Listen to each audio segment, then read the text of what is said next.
Ô, ministro Ramos, por favor, vamos prestar atenção. Muito obrigado. Senhor Gostou? Está ótimo. Senhores, bom dia. Essa reunião é por solicitação minha, ao presidente da República, porque nós iríamos apresentar isso à imprensa, que não foi apresentado, e começaram uma série de especulações sobre esse plano de retomada. Então, eu solicitei ao presidente uma reunião com os ministros, porque o plano não vai ter efeito se todos os senhores não nos ajudarem, cada um na sua área, claro. Tá? Na hora que nós precisarmos das pessoas para a coordenação do plano, o Ministério que não colocar uma pessoa realmente que seja envolvida e tenha capacidade para poder coordenar e executar, esse Ministério vai ficar mais fraco e aí o plano todo fica meio capenga. Tá? É uma apresentação de 10 minutos no máximo, mas é somente isso. Eu pediria também aos senhores que a finalidade não é reunião de ministros para nós discutirmos nada, é simplesmente para apresentarmos o plano. Como é que saiu essa ideia? Então, eu estava conversando com diversos ministros, entre eles Rogério Marinho, o Tarcísio, inclusive o nome do plano, eu roubei do plano do Tarcísio, né? Pedi autorização a ele e roubei. É um plano Marshall brasileiro. Né? E eu comecei a observar que tinha plano do Ministério de Desenvolvimento Regional, que a economia tem plano, que a saúde tem plano, e não estava havendo uma coordenação, uma sinergia. Então esse foi o motivo dessa reunião aqui. Eu vou procurar ser bem breve no objetivo. Por favor, passa para mim. Muito bom. Passou tudo, acabou. Então vamos acabar.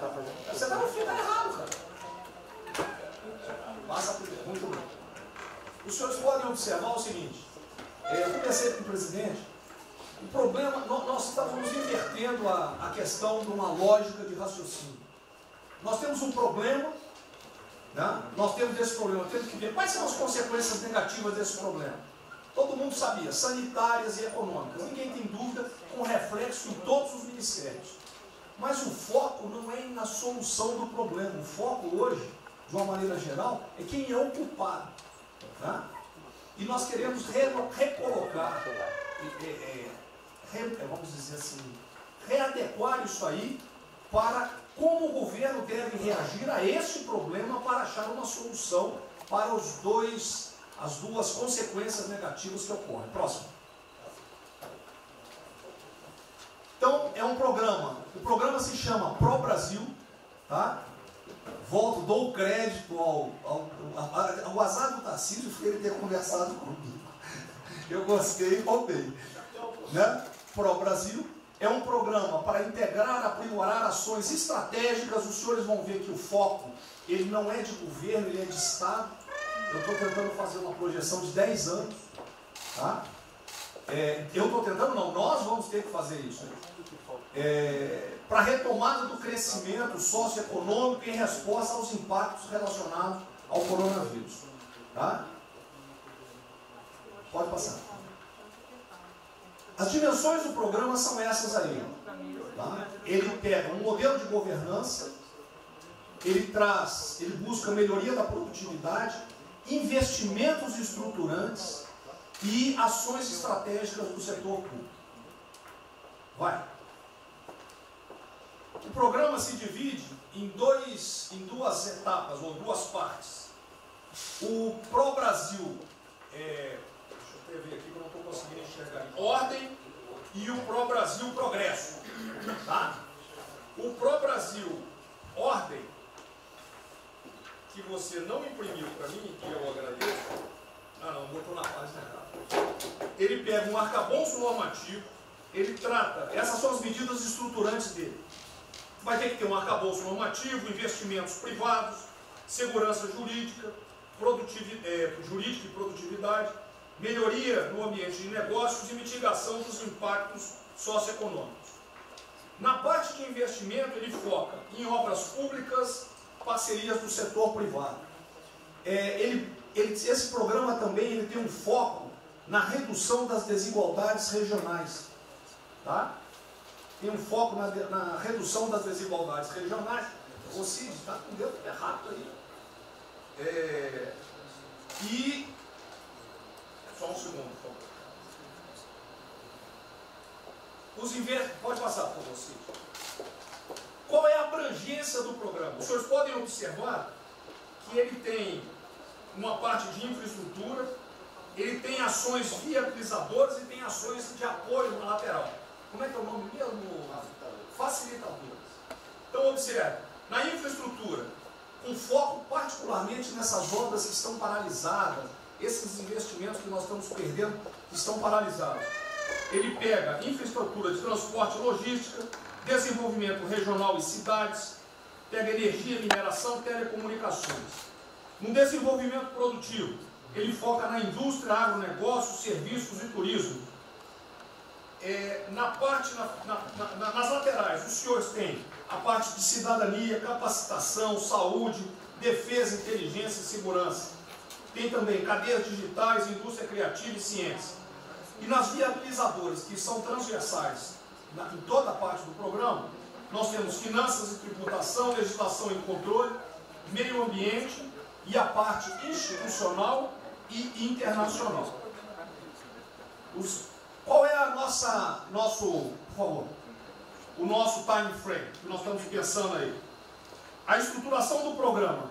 Eu preciso que os senhores, nós vamos fazer uma reunião, como os senhores podem ver. É a primeira reunião do grupo de trabalho, tá? Com todos os ministérios envolvidos. Na sexta-feira agora, tá? Os senhores vão receber o horário. E aí nós teremos de maio a julho a estruturação do programa. De agosto a setembro, o detalhamento do projeto. A partir de outubro, implantação em larga escala, tendo um foco prioritário naquelas ações que têm uma resposta mais imediata. Porque o brasileiro é o seguinte, na hora que nós lançarmos o programa, eles vão começar a cobrar resultado. Tá? Então eu tenho que ter alguma resposta para o público.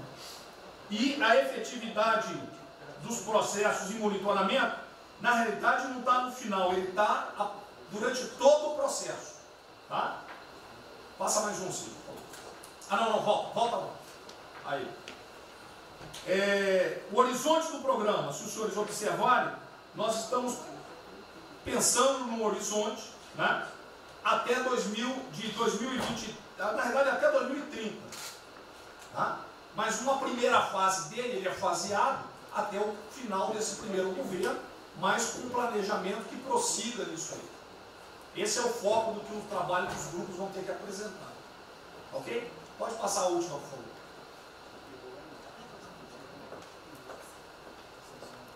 É sem sombra. Certo? Só um layout para os senhores. Então, na sexta-feira, eu solicitaria que os senhores, quando enviassem os representantes, esses representantes já viessem com uma noção dos programas ou do que os senhores pretendem dentro dos ministérios de vocês. Uma primeira ideia, e nós vamos partir disso para elaborar isso aí. O trabalho não será feito aqui é somente uma coordenação. Cada ministério vai fazer e nós vamos coordenar. O presidente é nosso país. Vamos dar a palavra para o Guedes, com todo respeito aos demais, acho que é o ministro mais importante nessa missão. Eu queria fazer a primeira observação seguinte: não chame de plano macho que revela um despreparo enorme. Não, isso aqui foi só aqui agora. Então, quando você falou em plano macho, para o Brasil é um nome espetacular. 10, 1000. Plano macho é um desastre. Revela despreparo nosso. Plano macho, por exemplo, os Estados Unidos podem fazer um plano macho para nos ajudar. A China deveria financiar um plano macho para ajudar todo mundo que foi atingido. Então, a primeira linha da equação, a gente tem que tomar muito cuidado, isso é o plano pro Brasil. Nos fala plano macho, é um desastre, vai revelar a falta de compreensão das coisas. A segunda coisa é o seguinte: é super bem-vinda essa iniciativa para nos integrarmos todos. Agora, não vamos iludir. A retomada do crescimento vem pelos investimentos privados, pelo turismo, pela abertura da economia, pelas reformas. Nós já estávamos crescendo. Voltar numa agenda de 30 anos atrás, que é investimentos públicos financiados pelo governo. Isso foi o que a Dilma fez 30 anos. Então está cheio de gente pensando nessa eleição agora e botando coisa na cabeça de todo mundo aqui dentro. São governadores querendo fazer a festa, são às vezes ministros querendo aparecer, tem de tudo. E todo mundo vem aqui, vamos crescer, agora tem que crescer, tem que ter resposta imediata, o governo vai gastar. O governo quebrou. O governo quebrou em todos os níveis. Prefeitura, governador e governo federal. O que nós conseguimos fazer? Nós sinalizamos o contrário. Nós desalavancamos o banco público, reduzimos o endividamento, baixamos os juros e o Brasil ia começar a voar. Então, se a gente lançar agora um plano, todo o discurso é conhecido, acabar com as desigualdades regionais, na linha, claro. Está lá, são os detalhes dele. É bonito isso. Isso é o que o Lula e a Dilma estão fazendo há 30 anos. Se a gente quiser acabar igual a Dilma, a gente segue esse caminho. Então, eu acho o discurso bom, mas nós temos que tomar cuidado e reequilibrar as coisas. Não pode o ministro, para querer ter um papel preponderante esse ano, destruir a candidatura do presidente, que vai ser reeleito se nós seguirmos o plano das reformas estruturantes originárias. Então, eu tenho que dar esse recado, uma vontade de exposição, nós vamos ajudar tudo, mas nós não podemos nos iludir. O caminho desenvolvimentista foi seguido. O Brasil quebrou por isso. O Brasil estagnou. A economia foi corrompida, a política foi corrompida. A economia estagnou através do excesso de gastos públicos. Então, achar agora que você pode se levantar pelo suspensório, como é que um governo quebrado vai investir, vai fazer grandes investimentos públicos? Tarcísio sabe disso, conversando sempre. Tarcísio sabe o seguinte: quanto é que você consegue, Tarcísio, passar de 5 bi para quanto? Para 15, para 20, para 30? Multiplicou por 6. Quanto é que você consegue de investimento em concessões? 250. Tá certo? Então, ó, tem 100 bilhões vindo para saneamento, tinha 100 bilhões que viriam, as 17 maiores petroleiras do mundo viriam para a nossa seção onerosa, 100 bilhões de seção onerosa, 100 bilhões de mineração, 100 bilhões de saneamento, 230 bilhões de concessões, 500 bilhões. Cadê o dinheiro do governo para fazer isso? Não tem. Então, quem está sonhando é sonhador. A gente aceita. Politicamente, a gente aceita. Vamos fazer todo o discurso da desigualdade, vamos gastar mais, precisamos eleger o presidente. Mas o presidente tem que pensar daqui a 3 anos. Não é daqui a 1 ano, não. Tem muita gente pensando na eleição desse ano. É só a observação que eu farei. Eu estou fora de eleição, mas Só um minutinho. A ideia aqui, ninguém falou em investimento público por enquanto.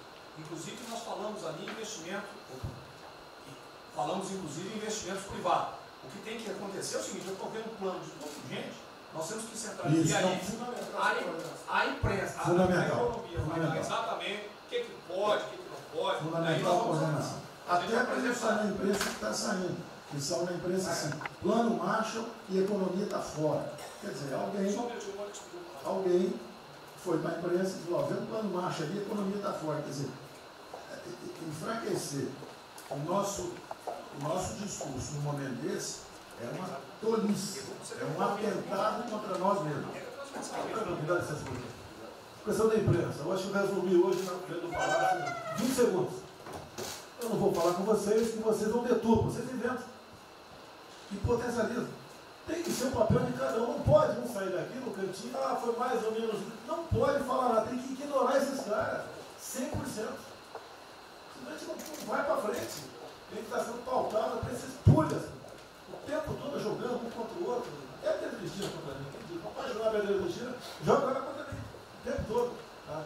Então, se a gente puder falar zero com a imprensa, é a saída. Bom, eu vou ser muito rápido aqui, general. Primeiro, parabéns. É fundamental esse processo de coordenação e de centro de governo. Nós precisamos ter isso cada vez mais aprofundado e com melhor qualidade. Segundo, eu quero, não precisa, mas eu quero me somar a essa visão do ministro Paulo Guedes, porque vamos lá. Nós recebemos o governo com 36 mil obras paradas. Oriundas da onde? Do pátio. Só para lembrar.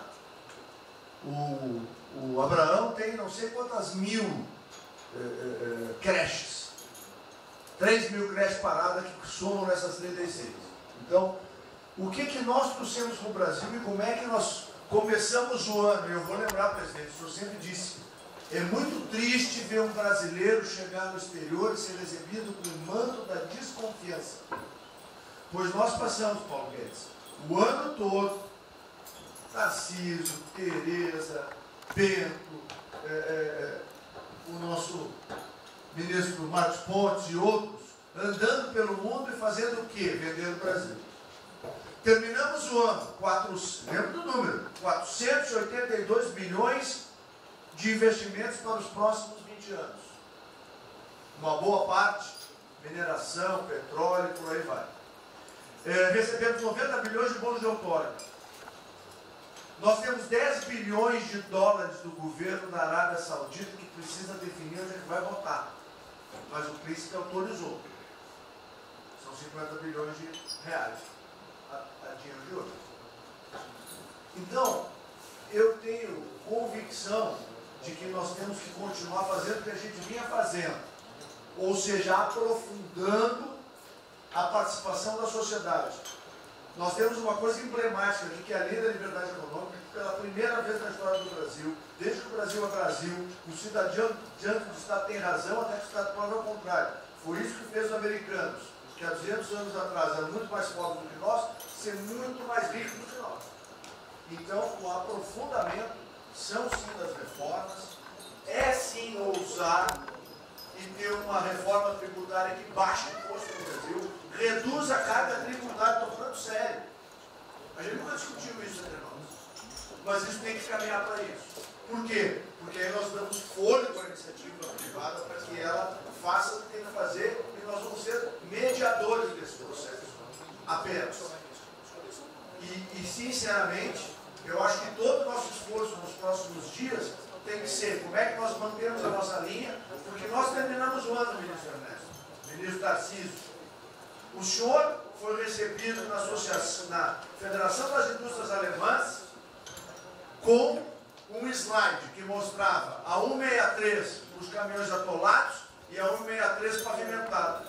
E o presidente que coordenava aquele momento, eu estava lá lhe aguardando, voltando da Rússia, disse ao senhor, o que vocês brasileiros fizeram que nós não acreditávamos que vocês recuperaram a confiança e estão fazendo tantas transformações. Então, presidente, só para concluir, 100% dessa linha, mas que a gente não perca o foco original, porque por onde a gente estava caminhando, nós recuperamos a confiança externa e externa. Fomos acometidos de algo muito grave, que é uma doença, e que foi levado ao paroxismo da histeria, o que serve ao interesse de muitos, os mais variados, eu não vou aqui detalhar.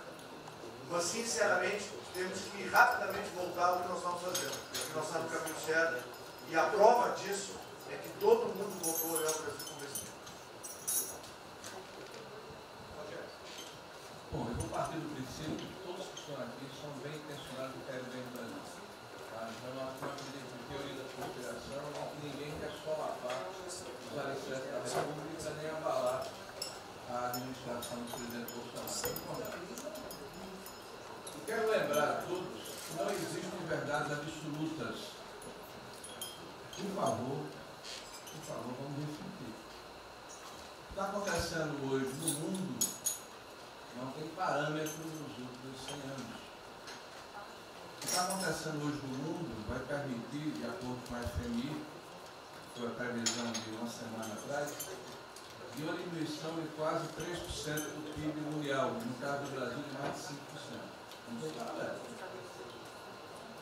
Em situações extraordinárias, remédios extraordinários de forma circunstancial.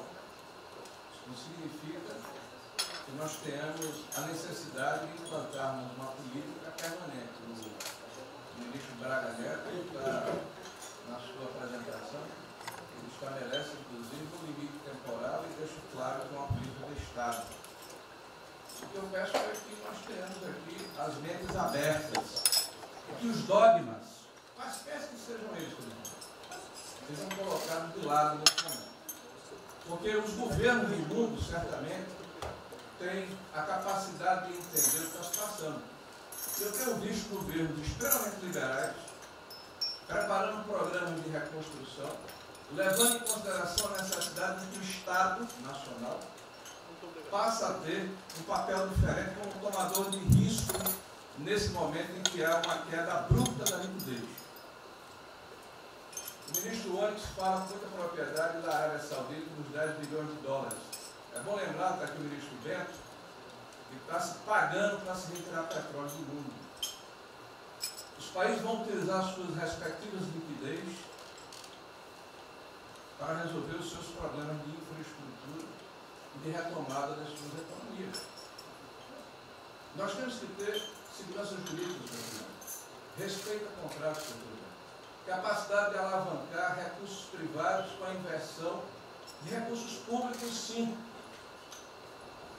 É bom lembrar que eu tenho ouvido falar, não sei se é verdade, depois a gente vai colocar na ponta do lápis, que a gente pode chegar a 600 bilhões de reais esse ano de ajuda a empresas e a pessoas físicas. Recursos do governo federal, fruto de endividamento do governo, desse governo, que vai terminar o ano com déficits 4, 5, 6 vezes maior do que estava precificado no início do ano. Caiu um meteoro sobre as nossas cabeças. Então, por favor, nós não podemos começar a discussão com verdades absolutas e com dogmas estabelecidos ao longo de 100 anos, em função de uma catástrofe que se abateu sobre o mundo, que os governos de todo o mundo estão se debruçando sobre o assunto, entendendo que muda o papel do Estado. Senhor presidente, é bom lembrar que quando houve a unificação da Alemanha, eu acho que esse é um fato histórico irrefutável,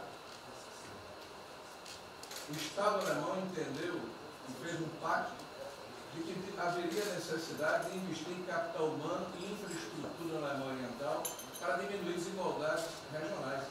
E esse é um pacto do Brasil.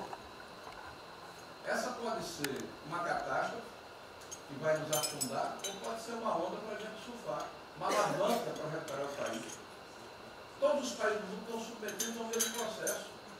Vai depender da nossa capacidade de termos uma opção clara de que forma vamos sair desse problema.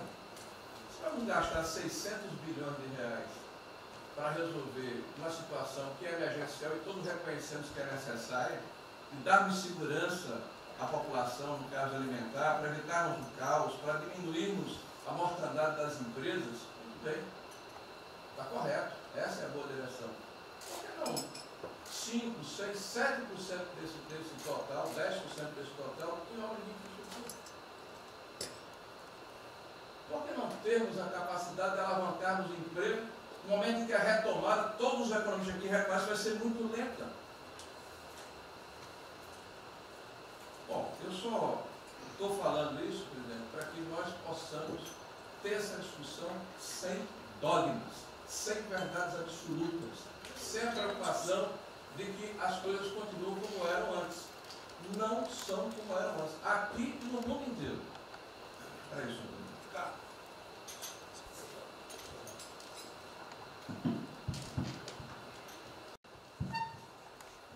Presidente, estava assistindo atentamente a apresentação do colega Wilson Braga Neto.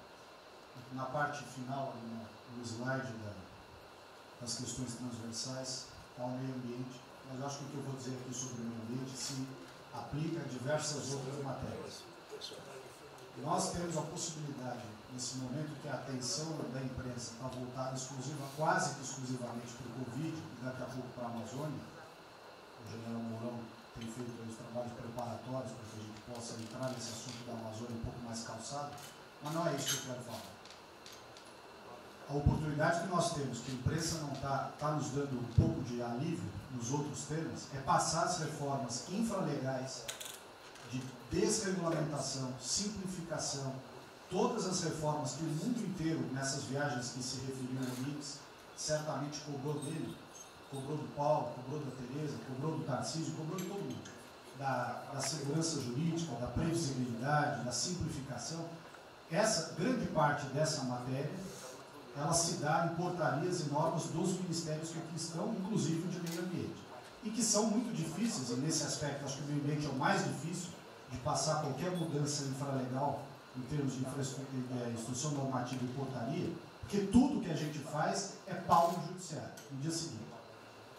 Então, para isso precisa ter um esforço nosso aqui, enquanto estamos nesse momento de tranquilidade, no aspecto de cobertura de imprensa, porque só fala de Covid, e ir passando a boiada, e mudando todo o regramento, e simplificando normas, de IFAM, de Ministério da Agricultura, de Ministério do Meio Ambiente, de Ministério disso, de Ministério daquilo. Agora é a hora de unir esforços para dar de baseada a simplificação regulatória que nós precisamos, em todos os aspectos. E deixar a AGU, o André não está aí, né?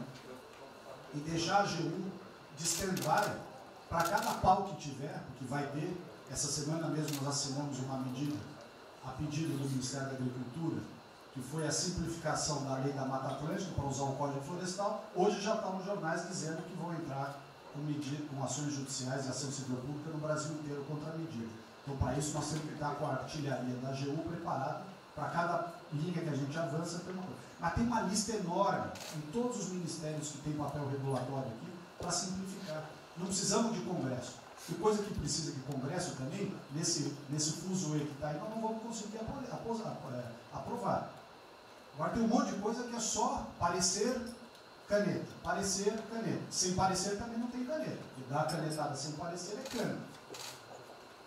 Então, isso aí vale muito a pena. A gente tem um espaço enorme para fazer. Enfim, acho que essa é uma questão importante que estava aí nos slides, Você vê que a jurídica também está embaixo. Isso, exatamente. Só os senhores entenderem o seguinte, isso aqui é coordenação dos planos que eu sei que todos estão fazendo. Tá? É coordenação. O que vai ser possível executar ou não, vão entrar naquelas nas limitações que nós temos, e o que tiver conflito será levado à decisão do presidente. Agora nós temos que andar com isso rápido, porque a queda do desemprego, o país está sem esperança, nós temos que fazer isso andar. O pessoal da iniciativa privada está nos procurando, a gente tem que dar um rumo nisso aí. Bom, a ideia é essa. Me ligou agora de manhã o Eduardo Gouveia Vieira, da Firjan. Ele quer fazer uma videoconferência onde mais de 300 empresários do Rio, que é um pouquinho abaixo do potencial de São Paulo, para hipotecar solidariedade. A ideia que nós temos de reabrir o comércio. A desgraça que vem pela frente, eu acho que o Paulo Guedes está até legal, o Paulo Guedes, não sou economista não. Vai ser uma porrada muito longa, você pode imaginar. Não só apenas nos informais.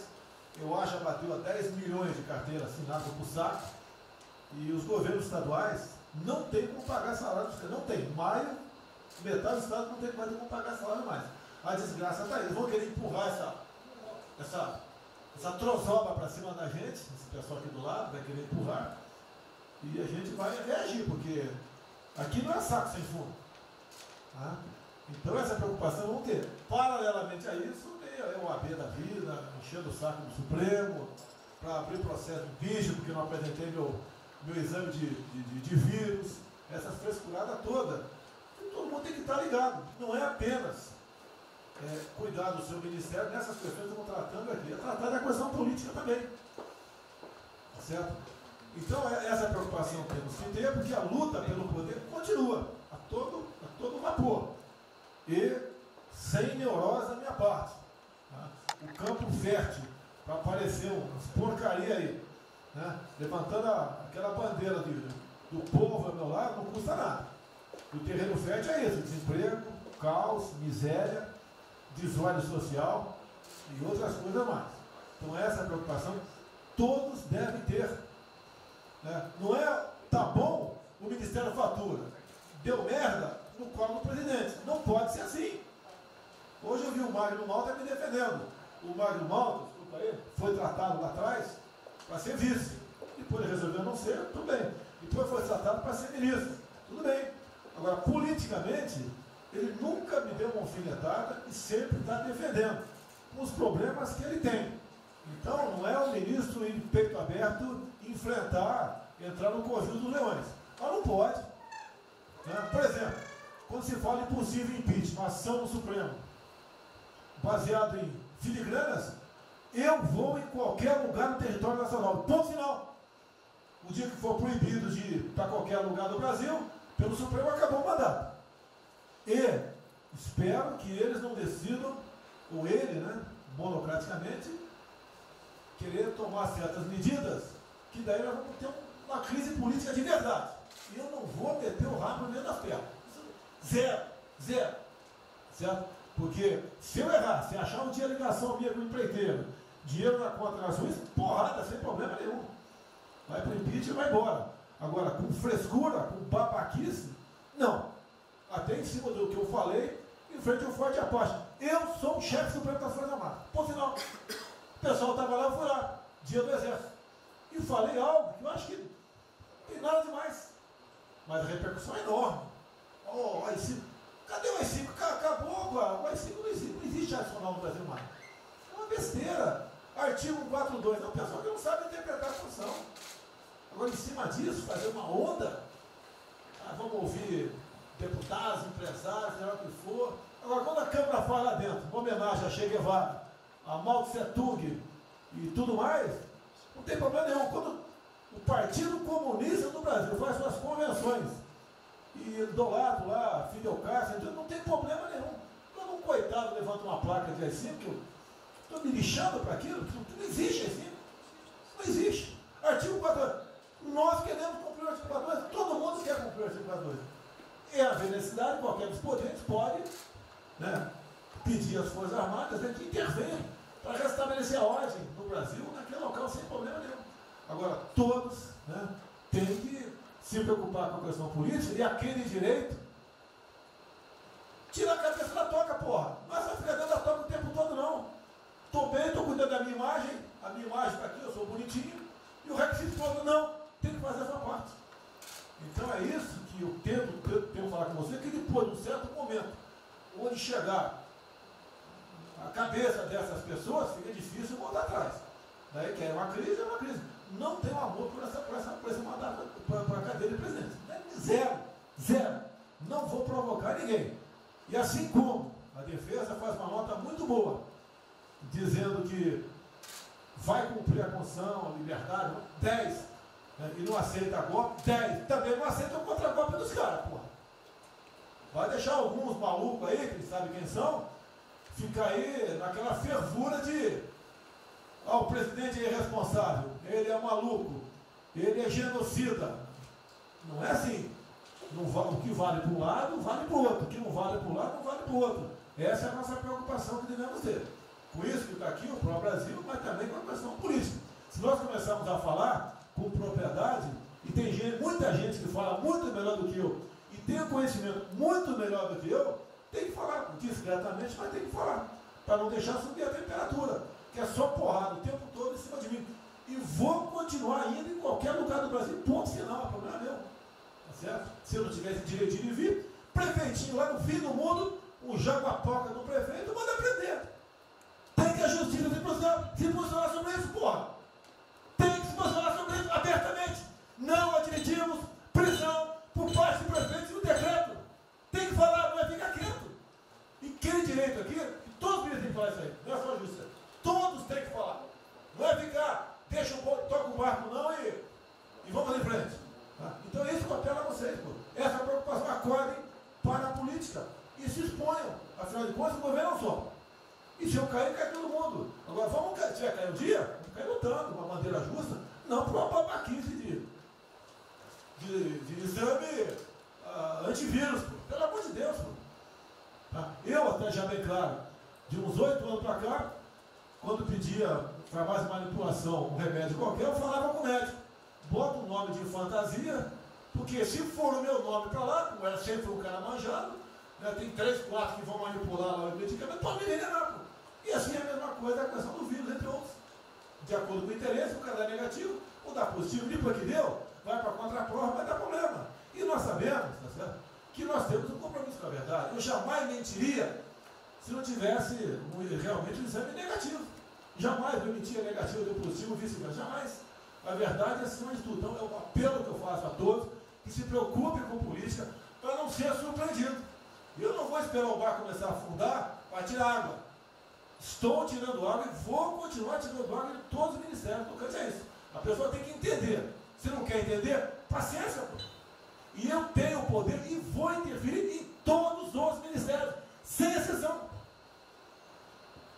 Nos bancos eu falo com o Paulo Guedes, se tiver que interferir. Nunca tive problema, zero problema com o Paulo Guedes. Agora os demais, vou. Eu não posso ser surpreendido com notícias. Eu tenho a PF que não me dá informações. Eu tenho as inteligências das Forças Armadas que não têm informações. A BIM tem seus problemas. Tem algumas informações. Só não tenho mais porque está faltando, realmente, temos problemas. Aparelhamento, etc. Mas a gente não pode ver essa informação.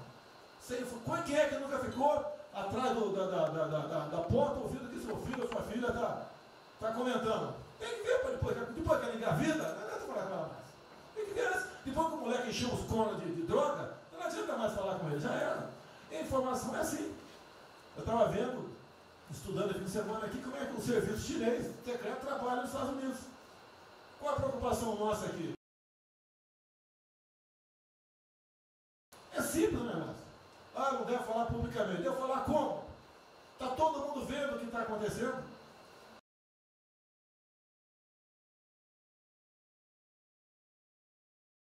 Tudo bem. Você tira do porra. Não tira. É uma realidade.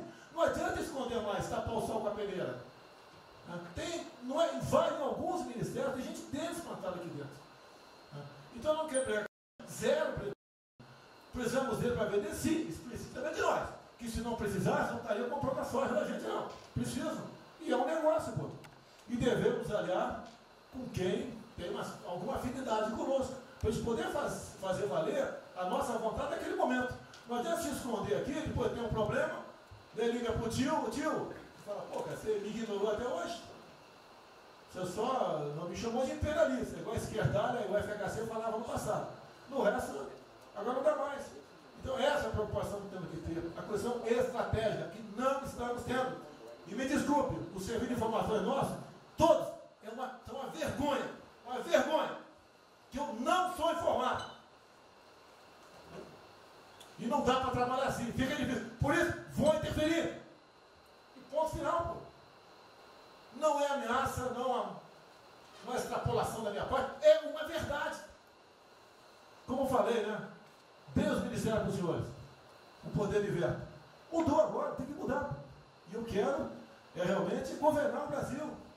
Nós precisamos de todos aqui, como disse o Marinho, né? Aqui é o mesmo barco. Se alguém cavar o porão aqui, vai todo mundo para o saco aqui, vai todo mundo morrer afogado. Então é isso que a gente precisa. É pensar além do que tem que fazer internamente aqui. Quando eu explodi em metro, conversei com o Paulo Guedes. Desculpa a linguagem, é uma putaria. Putaria em metro. Trocar tacógrafo, trocar taxímetro, botar chip na bomba de combustível. Putaria, igualzinho tomar 3 pinos. Está muito bem agora, a empresa viu porrada. Ah, botou um coronel. O coronel foi formado pelo INE. Eu ia botar um coronel, você vai ter uma formação. Tá? E assim nós devemos agir. Como está discutindo agora, IFAM, está lá vinculado à cultura. Eu fiz a cagada em escolher, não escolher uma pessoa que tivesse também outro perfil. Uma excelente pessoa que está lá, tá? Mas tinha que ter outro perfil também. E vamos parar com a capa do Brasil. Compara do Luciano Hang.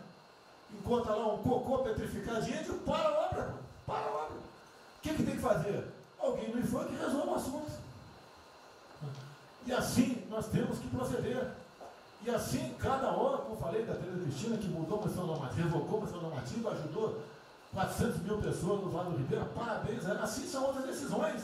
A questão de armamento, tá? As questões de... Ah, por quê? Espera aí.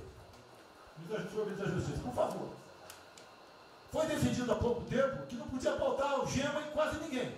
Por que estão botando algema em cidadão que está trabalhando, ou mulher que está em praça pública, e a justiça não fala nada?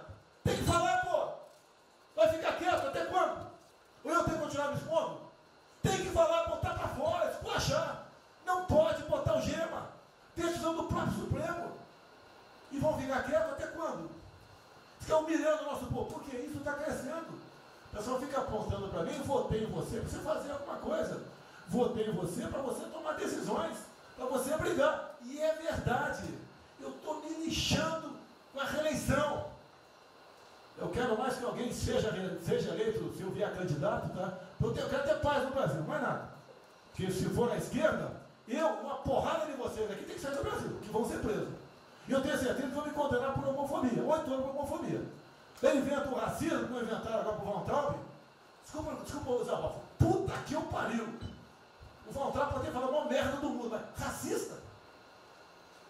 Vamos ter que reagir, pessoal. É outra briga. Tem que ser um governo com altivez. Se expor, mostrar que nós temos o povo do nosso lado. Que nós somos submissos ao povo. Nós queremos realmente, é como disse, se não me engano, Margaret Thatcher, né? Ou Reagan, não sei, para ser conduzido pela povo brasileiro, ponto final. Onde o povo está, vamos estar juntos. Eu não convidei ninguém para ir para frente do Forte Apache. Ninguém, zero. Estava na casa do meu filho, fiquei sabendo, vou para lá. A empresa está falando agora que não sei, 2 ministros militares aí não aceitaram meu convite. O dia que ou eu convido o ministro para o churrasquinho em casa, eu pago a missão. Eu vou pagar a missão. A missão for absurda, o ministro falou, tchau, tô fora. Tá certo? Ou vai e fica puto, mas vai, pô. E jamais eu vou pagar uma missão escrota para quem quer que seja. Nem no quartel fazer isso com o recruta, nem no quartel. Tá certo? Quem tirar o nosso convívio aqui, que é muito bom, partir para essa linha. Não estamos em desespero, nós estamos bem. Não somos acusados de desvio, de corrupção, nada, nada, zero. Temos problema pela frente. Vamos tentar solucionar. Eu tenho conversado com vários ministros. E vamos solucionar. Porque o destino do Brasil está na mão desse grupo privilegiado que está aqui. E eu não seria nada sem vocês. Vocês não seriam ministros sem eu. Duvido. Dificilmente eu tenha sido ministro se tivesse uma data aqui. Eu duvido. Podia aceitar por alguns dias, né? Depois ver a sacanagem que ia ser. Não ia ser diferente do que foi os 2 anos anteriores do PT. Né? Ia pedir para sair. Então, um apelo para vocês. Todo mundo se preocupa com o futuro do Brasil, com a questão política. Criticar o ato de uma pessoa ou outra não é criticar o Congresso ou de criticar o Supremo Tribunal Federal. Quem não ficou revoltado, e o Moro ficou revoltado com a liberdade desse pessoal. Por causa de vírus, botou esse estuprador para fora. Imagine ter estuprado uma filha nossa, um filho da puta desse posto de liberdade. Nós temos que colocar no lugar dessas pessoas, desse pai que tenha sido estuprado, aí o vagabundo foi posto na rua. Com a decisão, foda-se quem seja, tem que jogar pesado em cima disso. Não é um desabafo, pessoal, é uma realidade. O nosso barco está indo, mas não sabemos ainda, no momento, dado o último caso, vírus, para onde é nosso barco. Pode estar em direção ao iceberg. A gente vai para o fundo. Então vamos se ligar, vamos se preocupar. Quem de direito se manifesta com altivez, com palavras polidas, tá? Mas coloca uma posição. Porque não pode tudo veio para a minha retaguarda, tudo. Tá? E vocês têm que apanhar junto comigo, logicamente, quando tiver motivo para apanhar, ou motivo para bater.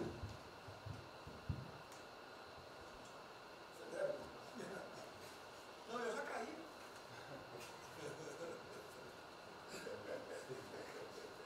Já foi ministro Moro que falou. A sequência aqui é o seguinte: o ministro Moro, Montezano, o Nelson e o Paulo Guedes. Eu pediria só aos senhores que fossem breves. Você também. Paulo Guedes quer uma política e quer cobrar os raios. Depois do bem, a primeira questão do plano ali que foi apresentado, fica aqui o registro do meu elogio, certo que ele tem que ser preenchido aí nos detalhes, existem as questões econômicas a ser resolvidas lá pelo Ministério da Economia, a ser trabalhado também com as outras áreas econômicas. Só faria uma sugestão aqui, ministro, se pudesse colocar desde logo, em algum momento desse plano, alguma referência importante também à segurança pública e a controle da corrupção. Foram 2 temas centrais, né, nas últimas eleições, e são 2 temas que, embora, claro que o plano vai ficar sujeito aí ao detalhamento necessário, mas acho que é importante ter uma referência inicial para não parecer que nós estamos descurando desses aspectos específicos. Nós não entramos em detalhes, porque isso aqui, o senhor viu que todos os ministérios praticamente responderam, isso aí para mim viria no detalhamento do ministério, mas eu acho que politicamente cabe. Não, sim. Não, eu entendo que cabe no detalhamento, mas acho que uma referência né, seria interessante. Tem que apontar também que foi uma vitória do governo, do presidente. No ano passado houve uma queda expressiva desses principais indicadores criminais. Isso, embora seja mais vinculado com a questão da vida e segurança das pessoas, também é um fator importante para o investimento econômico, para também melhorar o ambiente econômico. E o controle da corrupção também é pressuposto. Né? Então, faria exclusivamente essa sugestão específica. Muito obrigado. Já está anotado. Lucas, não. Ministro, primeiramente, parabéns. Acho que é um momento oportuno para a gente começar a falar. Do dia seguinte. O próprio ministro Guedes, nas discussões que temos tido nas últimas semanas, tem nos orientado. O BNDES foca na reconstrução, foca no dia seguinte, porque a crise de saúde vai demorar alguns meses e a reconstrução muito mais meses do que isso. Então é muito oportuno a gente já começar a discutir isso. Segundo, aqui eu subscrevo as palavras do ministro Salles. O que a gente tem observado nos projetos e concessões, etc., uma parte crítica, essa legislação para o funcionamento da máquina pública. É um momento muito oportuno para a gente aproveitar isso. Isso faz uma baita diferença no preço de um projeto, na velocidade, faz muita diferença. Então, eu subscrevo aqui as palavras do ministro Salles. E, por último, ministro, quando eu assumi o banco em julho, o banco estava montado como uma fábrica de empréstimo. O banco, durante 15 anos, foi uma fábrica de empréstimo. De julho até hoje, a gente fez uma reestruturação completa no banco, montando o que eu acredito hoje ser já o maior banco de investimento do Brasil em pessoas, e um banco de investimento de serviços focado em planejamentos econômicos setoriais e estruturação de projetos. Tá? O banco já está atuando dessa forma. Temos um vasto conhecimento setorial, um vasto conhecimento de planejamento, já está rodando a contento, e esse BNDES de hoje se parece muito mais com o BNDES de 20 anos atrás, que era o BNDES que planejava e estruturava esses projetos no Brasil. Então eu queria colocar aqui à sua disposição, que nos use, estamos a serviço. Então o que o senhor achar adequado, razoável, tanto no fornecimento de informações, mas como também nesse planejamento, na coordenação, temos já um modo operandi, uma estrutura que é plug and play. Se o senhor quiser usar, já está pronta para rodar para esse tipo de mapeamento e estruturação de projeto. Então, por favor, sinta-se bem à vontade de nos usar integralmente aqui na coordenação desse projeto, caso o senhor entenda adequado. Tá? Tiago. Nelson. Bom, estou chegando aqui, então é importante que eu coloque para vocês como é que a gente vai trabalhar.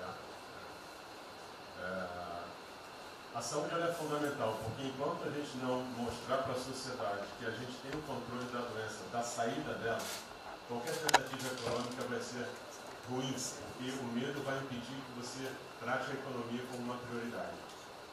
Então, controlar a doença hoje é fundamental. E controlar a doença não significa que a gente vai curar a doença em uma semana, mas que a gente não é um barco à deriva e que a gente tem uma estratégia para trabalhar essa doença. Então, são três coisas que a gente vai trabalhar. Primeiro, a informação, para entender o que é a doença, qual é a evolução dela, como é que está a infraestrutura para cuidar da doença. Porque um dos grandes problemas que a gente tem hoje, se a gente olhar o Brasil hoje, ele é um dos melhores países em número em relação à mortalidade. O que assusta é você ver que o hospital não consegue atender, a gente no frigorífico, a gente está abrindo cofre em algum lugar para enterrar, e isso traz medo. E o medo impede que qualquer outra atividade tenha sucesso. Porque enquanto isso não for sanado, o restante tem muito pouca chance de ser comprado pela sociedade. A segunda coisa é estruturar a operação de cuidado. Então a gente vai investir em logística, vai investir na parte de compra e tentar melhorar o processo. Por quê? Porque se eu tiver os hospitais funcionando, eu vou ter os pacientes tratados, eu não tenho a sensação da crise, o medo melhora e o restante pode entrar. E a terceira coisa é a gente deixar claro um programa de saída do isolamento e do distanciamento. Não é que vai sair amanhã, mas a gente tem que ter um planejamento. Porque aí a gente realmente mostra que a situação está na nossa mão. Pode ser que demore um pouco, mas a gente está controlando esse processo, que a gente não está sendo um barco à deriva. Então, basicamente, eu queria falar para vocês, essa é a forma como a gente vai tratar, e a gente vai estar interagindo com todos os ministérios que forem necessários, para que isso aconteça da forma mais rápida possível. Basicamente é isso, é um prazer estar aqui com vocês. Ontem eu liguei para o diretor-geral da Polícia Rodoviária Federal. Chegou ao meu conhecimento uma nota que era dele sobre o passamento de um patrulheiro. E ele enfatizou que era por 2019. Eu liguei para ele, por favor. O que mais? Ele era obeso, era isso, tinha comorbidades. Mas ali na nota dele só saiu o código 19. Então vamos alertar aquele direito do respectivo ministério, pode botar código 19, mas bota também, fibrose, um montão de coisa, não pensa esse negócio, tem um montão de coisa lá. É exatamente para levar um medo à população. E que olha, morreu um sargento do exército, por exemplo. A princípio é um cara que está bem de saúde. Né? Um policial federal, né? Seja lá o que for. E isso daí não pode acontecer. Então pede esse cuidado dos colegas, né? Aquele direito do respectivo ministério, que tem alguém encarregado disso, né? Tomar esse devido cuidado para não levar mais medo ainda para a população. Você perguntou, nossa, aí perguntou quanto tempo levaria para mostrar o plano, alguma coisa. Eu acredito que. Não, nós já conversamos hoje. Não, nós já conversamos hoje sobre isso. O COP está montando junto com a saúde. Tá? Eu não posso dizer. A gente está trazendo recurso para poder acelerar esse processo, porque a gente está correndo muito tempo. Enquanto a gente não conseguir controlar a percepção que a gente hoje tem condição de cuidar das pessoas, vai ser difícil. Né? E o problema da doença é que você pega um sistema que, se você falar em eficiência, os hospitais têm que ser eficientes. Então, quando você fala em eficiência, você vai quase no limite do cuidado. Você não tem sobra, você não tem gordura. Quando você pega uma doença que chega, que é muita gente ao mesmo tempo, você não consegue ter agilidade para preparar o sistema para cuidar dela. E a gente tem um problema adicional que a gente tem que tomar cuidado, que é o seguinte: quando você tem os hospitais com você tem muita gente falando de Covid, os hospitais estão diminuindo muito o atendimento, o que significa que eles vão ter problema financeiro. Se isso prorroga, esses hospitais vão ter cada vez mais dificuldade. Você vai poder ter um hospital mais sucateado, um hospital fechado. O que está acontecendo hoje? Vamos botar em números hoje. A gente tem 4 milhões de pessoas hoje com a Covid. O Brasil hoje tem 212 milhões de pessoas. Tem 208 milhões que não estão tendo a atenção necessária. Você tem câncer, cardiovascular, isso tudo está represado, a demanda é reprimida. Quando você controlar a Covid, o não Covid vai chegar com tudo. Você pode pegar uma estrutura sucateada. Aí você só vai transferir o problema de medo, que vai ser o medo da Covid para o medo da não Covid. Então a gente tem que estar preparado para isso tudo. Então não é só trabalhar o curtíssimo prazo, a gente tem que preparar para essa segunda fase que vai chegar também. Isso tudo a gente está fazendo, só para vocês saberem que a gente está pensando nisso tudo, só para vocês saberem que está tudo trabalhando. Como o ministro Tarcísio, eu pediria as suas que fossem bem breves. Não, já não temos aí.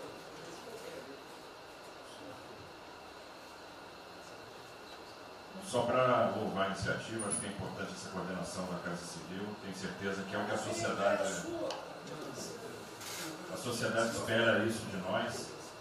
A boa notícia é que a gente vem conversando com os investidores, eles estão interessados no nosso programa de concessão. Claro que a gente vai ter que ajustar alguma coisa nos projetos em função da percepção do nível de risco. E a gente vai fazer isso calibrando taxa de retorno, monitorando melhor agora a questão da demanda, reestimando a demanda nos projetos, mas a gente tem certeza que os projetos vão sair. Qual o cuidado que a gente tem que ter? A gente fala em 250 bi de investimento. Só que concessão funciona o seguinte: o que a gente contratar agora vai gerar investimento em 2023, 2024. Não é imediato. E a gente vai precisar de fazer alguma coisa imediata. E aí tem que ter a inteligência, porque também não adianta. Isso, me dá lá 30 bi por ano. Não vou gastar, eu não vou usar. Eu não vou ter condição de fazer, de usar isso. Porque nos períodos altos lá que a gente executou mais, a gente consegue ali ter uma capacidade operacional de executar 13, 14 bi, não máquina. E a gente já tem 8 de orçamento por ano. Então, no final das contas, a gente fazendo as contas e vendo o que nós já temos de projeto pronto, o que é necessário, que agrega valor imediato. É um trecinho do Maranhão lá, que leva a safra para o Porto de Itaqui, que se acabou. Ali eu posso fazer uma intervenção imediata. E o que a gente vai falar? Estou falando de pegar os 8 que a gente tem e agregar mais 3, mais 4. É essa a conta. Eu acho que isso é realmente necessário para gerar emprego, para dar a resposta que a sociedade está querendo e conjugando isso com investimento privado. As duas coisas têm que andar juntas, né? E aí nós vamos dar um bom retorno. A gente está vendo aí o esforço que o BNDES está fazendo, nós estamos fazendo um trabalho magnífico, trazendo o banco, trazendo o privado, o sindicato de bancos, para assumir uma responsabilidade que é deles também. O Banco Central injetou um monte de liquidez aí no sistema, para o dinheiro não ficar empossado, e aí preservando o caixa para atuar, né, nesses projetos de estrutura que vai ser fundamental. Então, eu acho que é essa a linha que nós precisamos ter, né? E tivemos aí dois caras aí na história recente que pegaram terra arrasada e entraram para a história. Um foi o Roosevelt, o outro foi o Churchill. O terceiro vai ser o Bolsonaro. Primeiro Guimarães,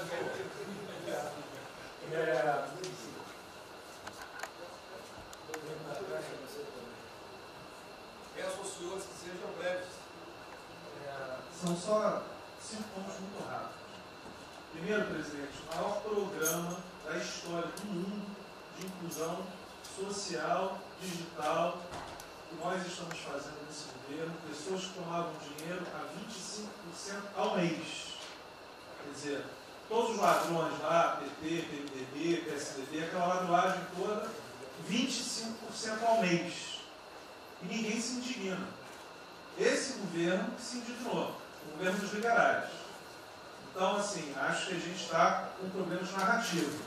Hoje de manhã, por exemplo, o pessoal da Band queria dinheiro. O ponto é o seguinte, vai ou não vai dar dinheiro para Bandeirantes? Ah, não vai dar dinheiro para Bandeirantes? Passei meia hora levando porrada, mas repliquei. E falei, olha, vocês estão em casa? Eu tenho 30 mil funcionários na rua. Não tem esse negócio, essa frescurada de home office. Eu já visitei 15 agências. E você em casa?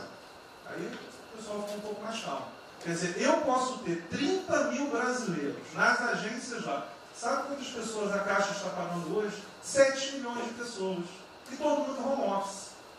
Que porcaria é essa?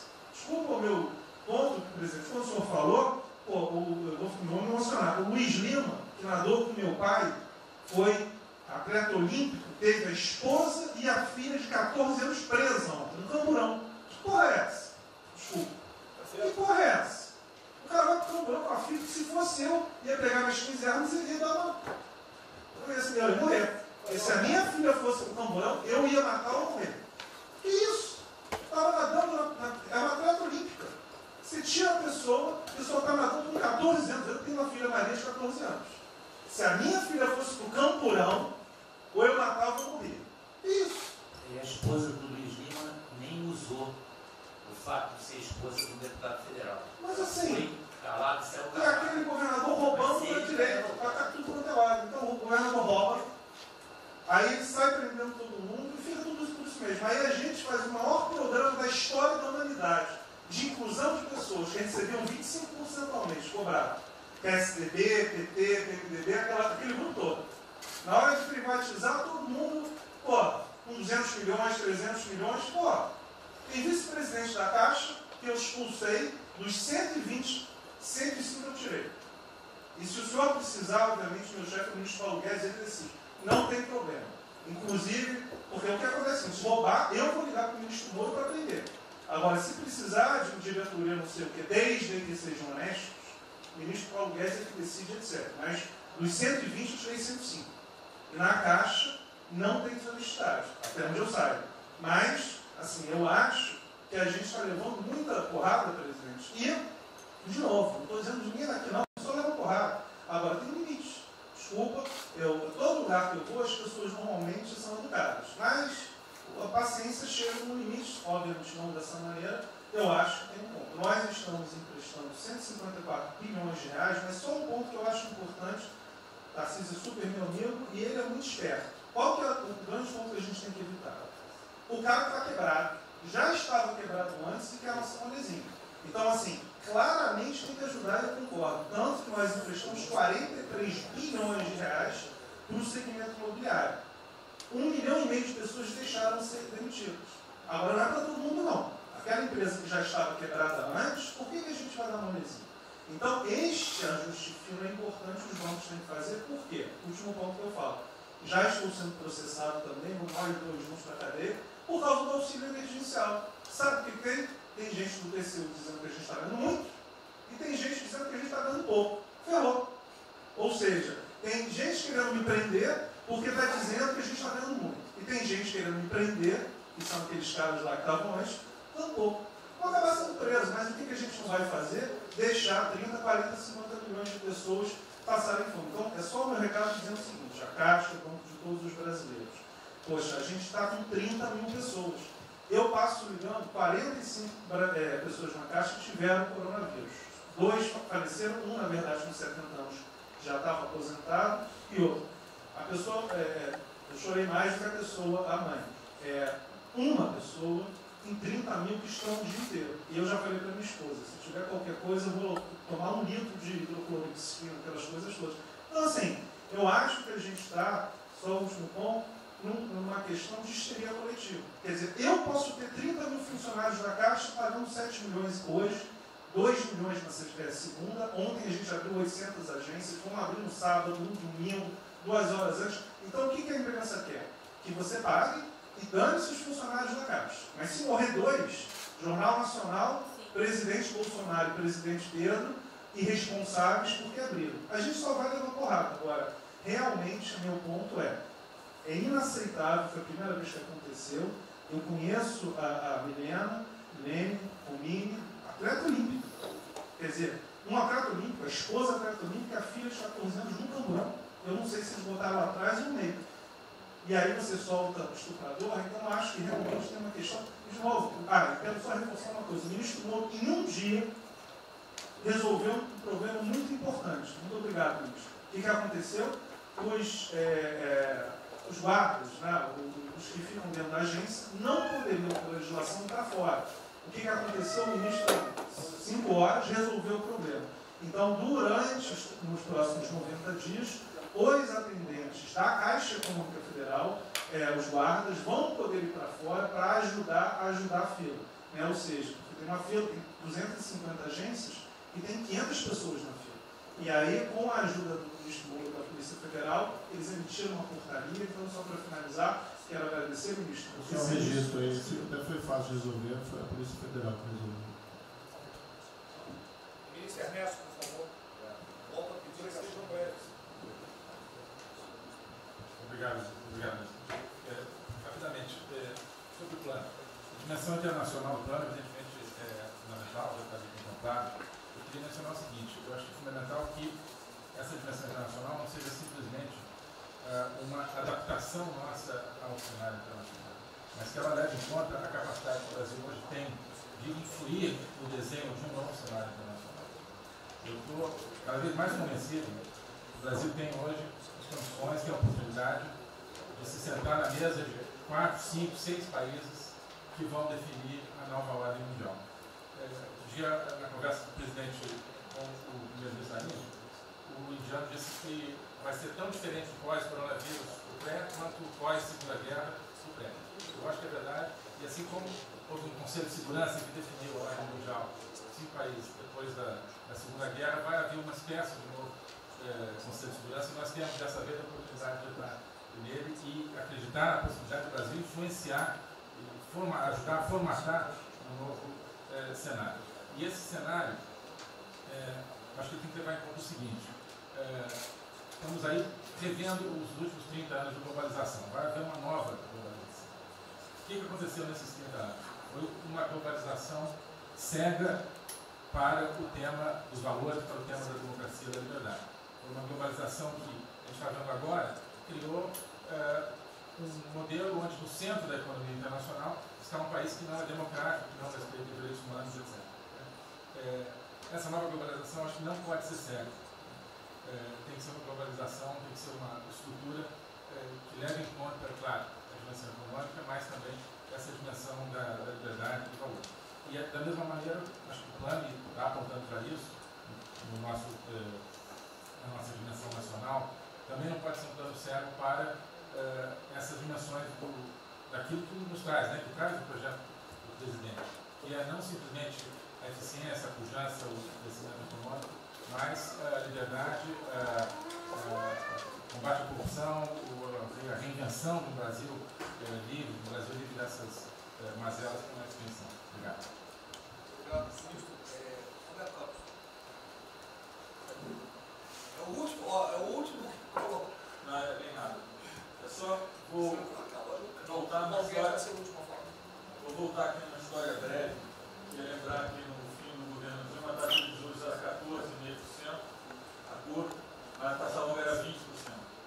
E aí quando a gente olha o que aconteceu e o que proporcionou a taxa de juros cair, é interessante, porque teve um dia, 18 de agosto, saiu uma manchete no jornal que todos os elementos apontavam que ia ter o teto de gastos.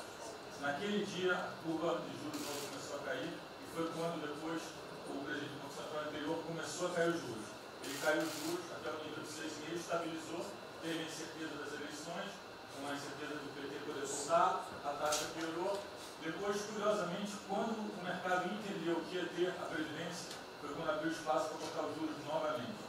Então, a razão dos juros ter ido de 14,5%, 15%, 20% para o que está hoje foi o fato da sociedade e do mercado ter entendido que o governo ia ter disciplina em relação às contas públicas. Isso a gente não pode esquecer.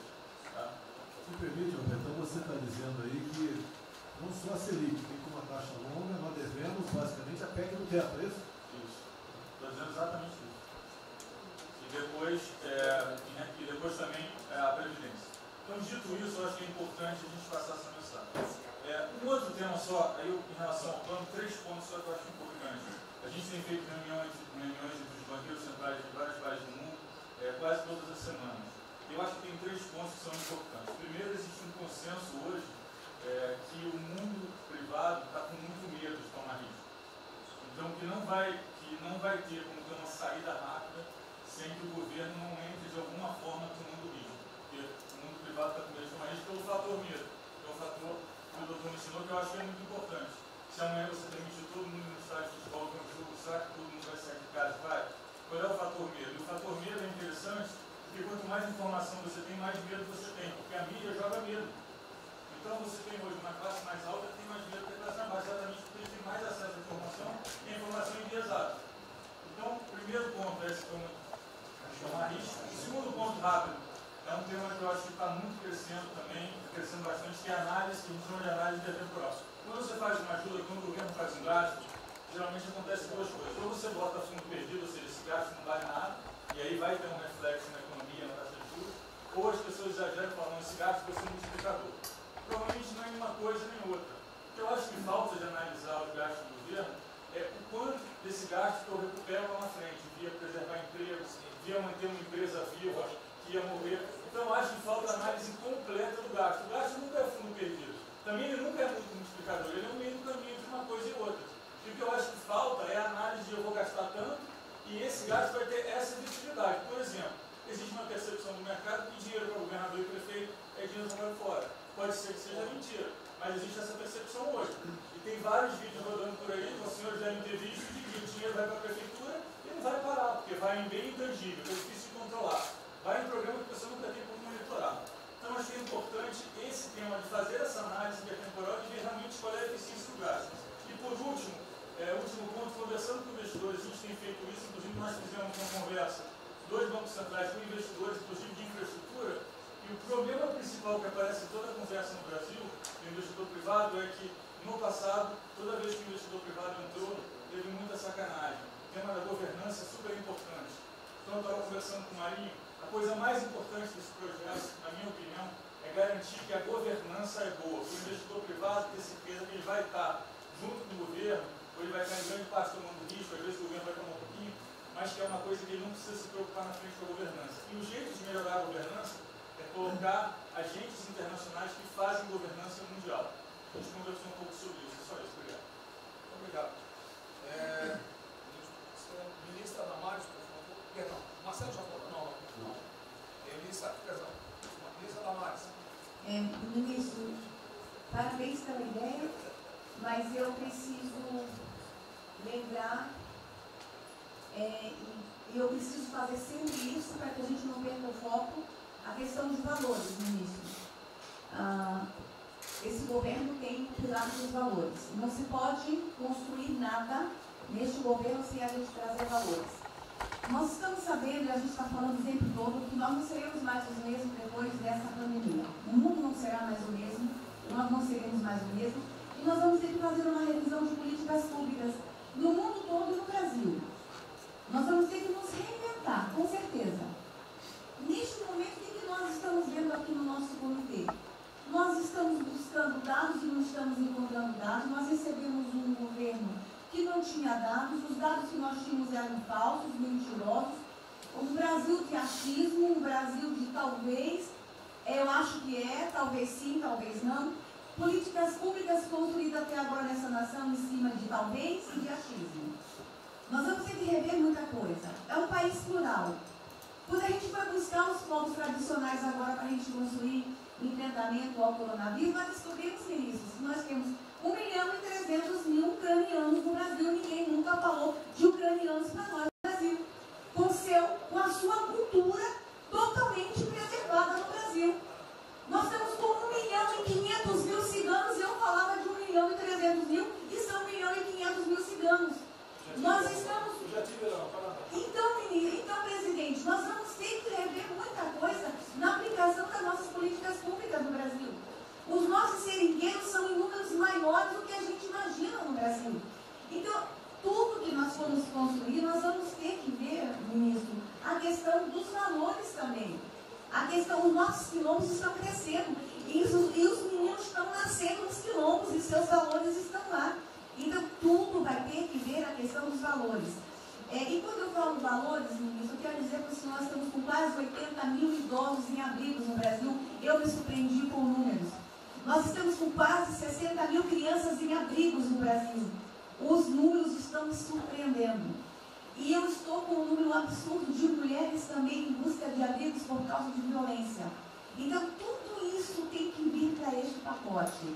Nós vamos ter que fazer algumas revisões de políticas públicas no Brasil. Então, por favor, ministro, coloque aí a questão de valores. E quando eu falo valores, aí eu quero olhar para o nosso novo ministro aqui da Saúde e dizer, ministro, valores estão lá no seu ministério também. Neste momento de pandemia, a gente está vendo aí a palhaçada do STF trazer o aborto de novo para a pauta. E lá está a questão de as mulheres que são vítimas do Zika vírus vão abortar. E agora vem o coronavírus.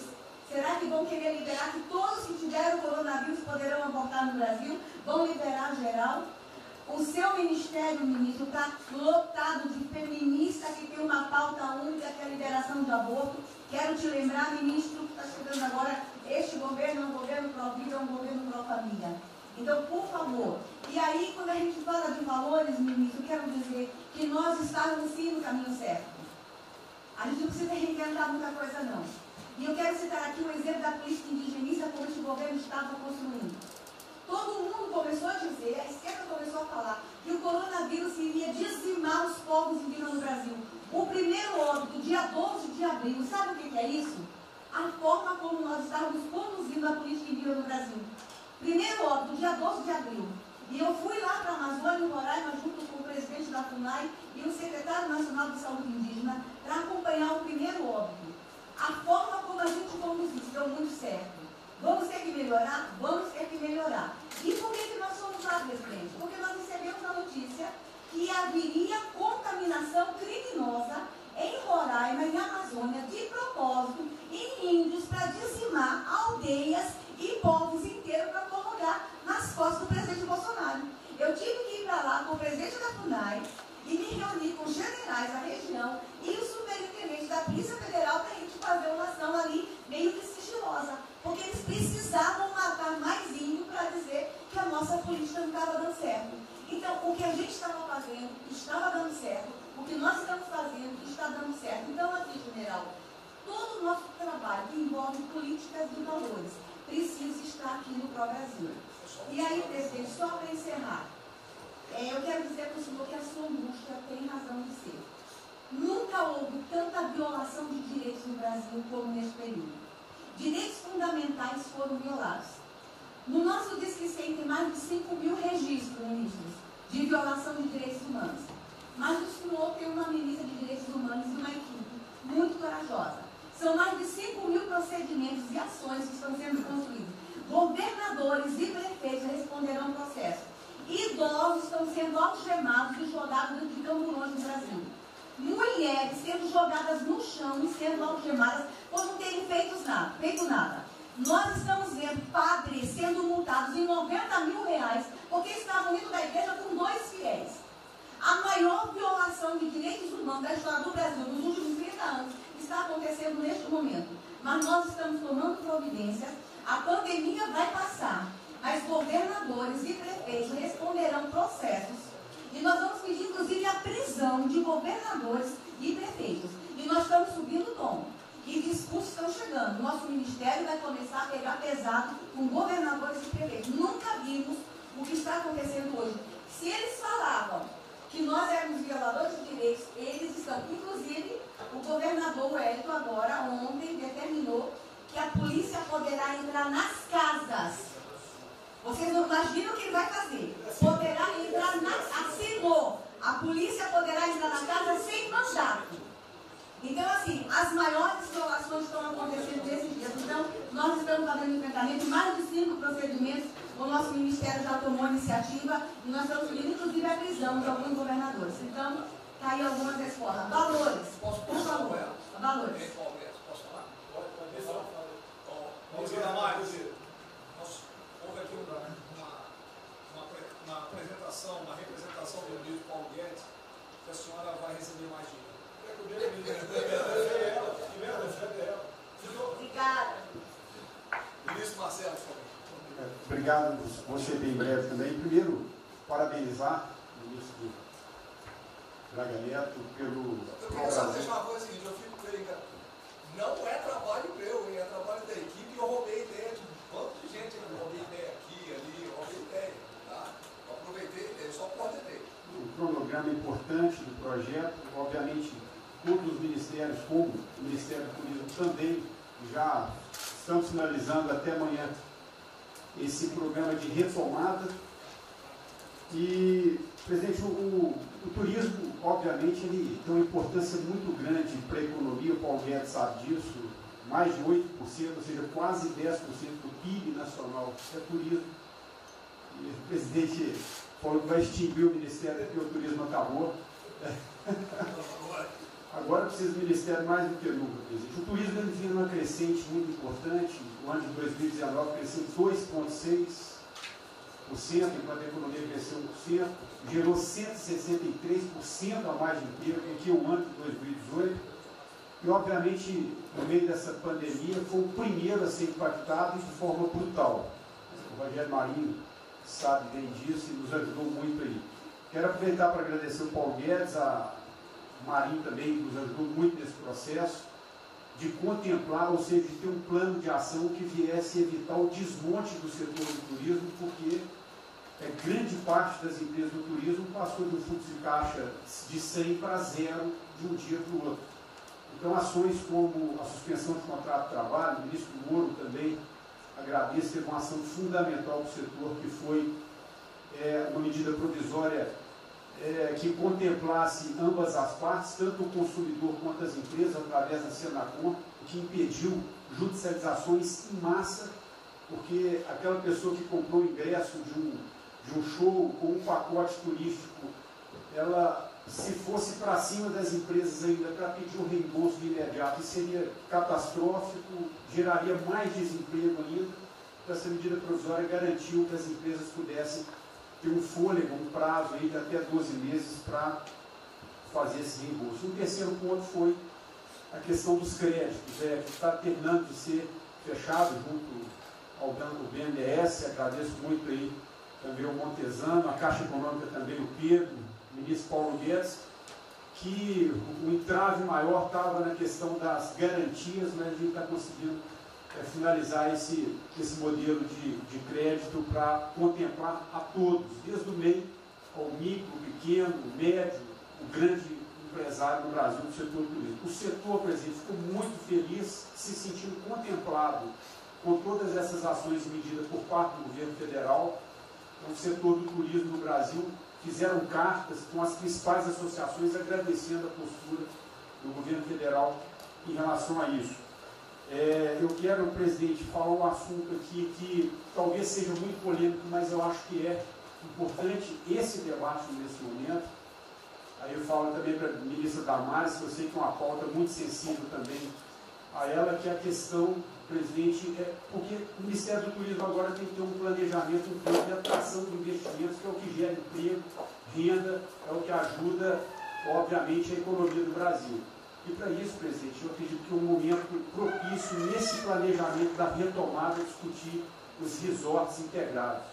Não é legalização de jogos, não é bingo, não é caça-níquel, são resorts integrados. Obviamente, presidente, uma pauta precisa ser construída, ainda mais estou olhando para o cara aqui para mim. A pauta precisa ser construída com as bancadas da Câmara, tanto a evangélica quanto a católica, mostrando ou desmistificando vários mitos que giram em torno disso. Não sei se o ministro Paulo Guedes concorda. Nós temos a possibilidade de atrair pelo menos 40 bilhões de dólares para o Brasil só de outorgas, de investimentos imediatos para essa pauta. Mas o que precisa ser feito, presidente, é realmente desmistificar a questão de evasão de divisas, de lavagem de dinheiro, de tráfico de drogas, e para isso eu sugeriria que nesse debate pudéssemos contar com o Ministério da Justiça, através da Polícia Federal, o Ministério Público na mesa, a Receita Federal, os órgãos de controle, mas obviamente, presidente, uma pauta que só levaremos para frente se a gente conseguir pacificar ou nos fazer entender pela bancada evangélica, pela bancada católica, para que não haja uma distorção na comunicação disso. Tem que ser um projeto muito bem feito, que eu acredito que pode ser, nesse processo da retomada, uma grande oportunidade para o Brasil atrair grandes complexos, dos quais apenas 3% são utilizados para os cassinos. E outra, isso não tem impacto diretamente nenhum na família dos trabalhadores brasileiros. Tá se puxando. Não, não é bem isso não. Eu vou ter que começar a desmistificar para dar mais, gente. Então, presidente, aqui, não estou dizendo que a gente tem que colocar isso como um projeto de governo, obviamente, mas abrir esse debate em torno dos resorts integrados. Tá.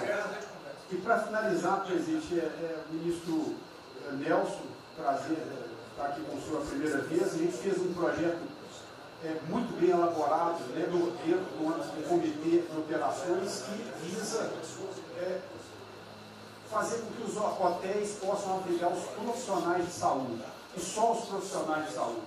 A questão do anterior do Ministério, por 2 vezes eu mandei a mensagem, não se manifestou, não se interessou, mas eu acredito que é um projeto que pode, sobretudo, trazer para o governo federal uma boa visibilidade com essa preocupação de quem está na linha de frente de combate, que são os profissionais de saúde. Visando 2 coisas, eu já vou terminar. É, primeiro, melhorar essa logística do profissional de saúde, que sempre tem um hotel próximo ao hospital, aos hospitais, e também a preservação da família desses profissionais, mostrando, obviamente, a acessibilidade do presidente Jair Bolsonaro na preocupação com essas vidas desses profissionais. Obrigado. Parece que é hoje às 16 horas. Hoje, então. É uma reunião marcada para a gente discutir isso aí. Obrigado. Saúde e turismo. Penúltimo debatedor, ministro Weintraub. Obrigado. Em 3 anos, Fica lá no penúltimo. Obrigado. Em 3 anos, através do Onix, eu conheci o presidente. Nesses 3 anos eu não pedi uma única conselho, não tentei promover minha carreira,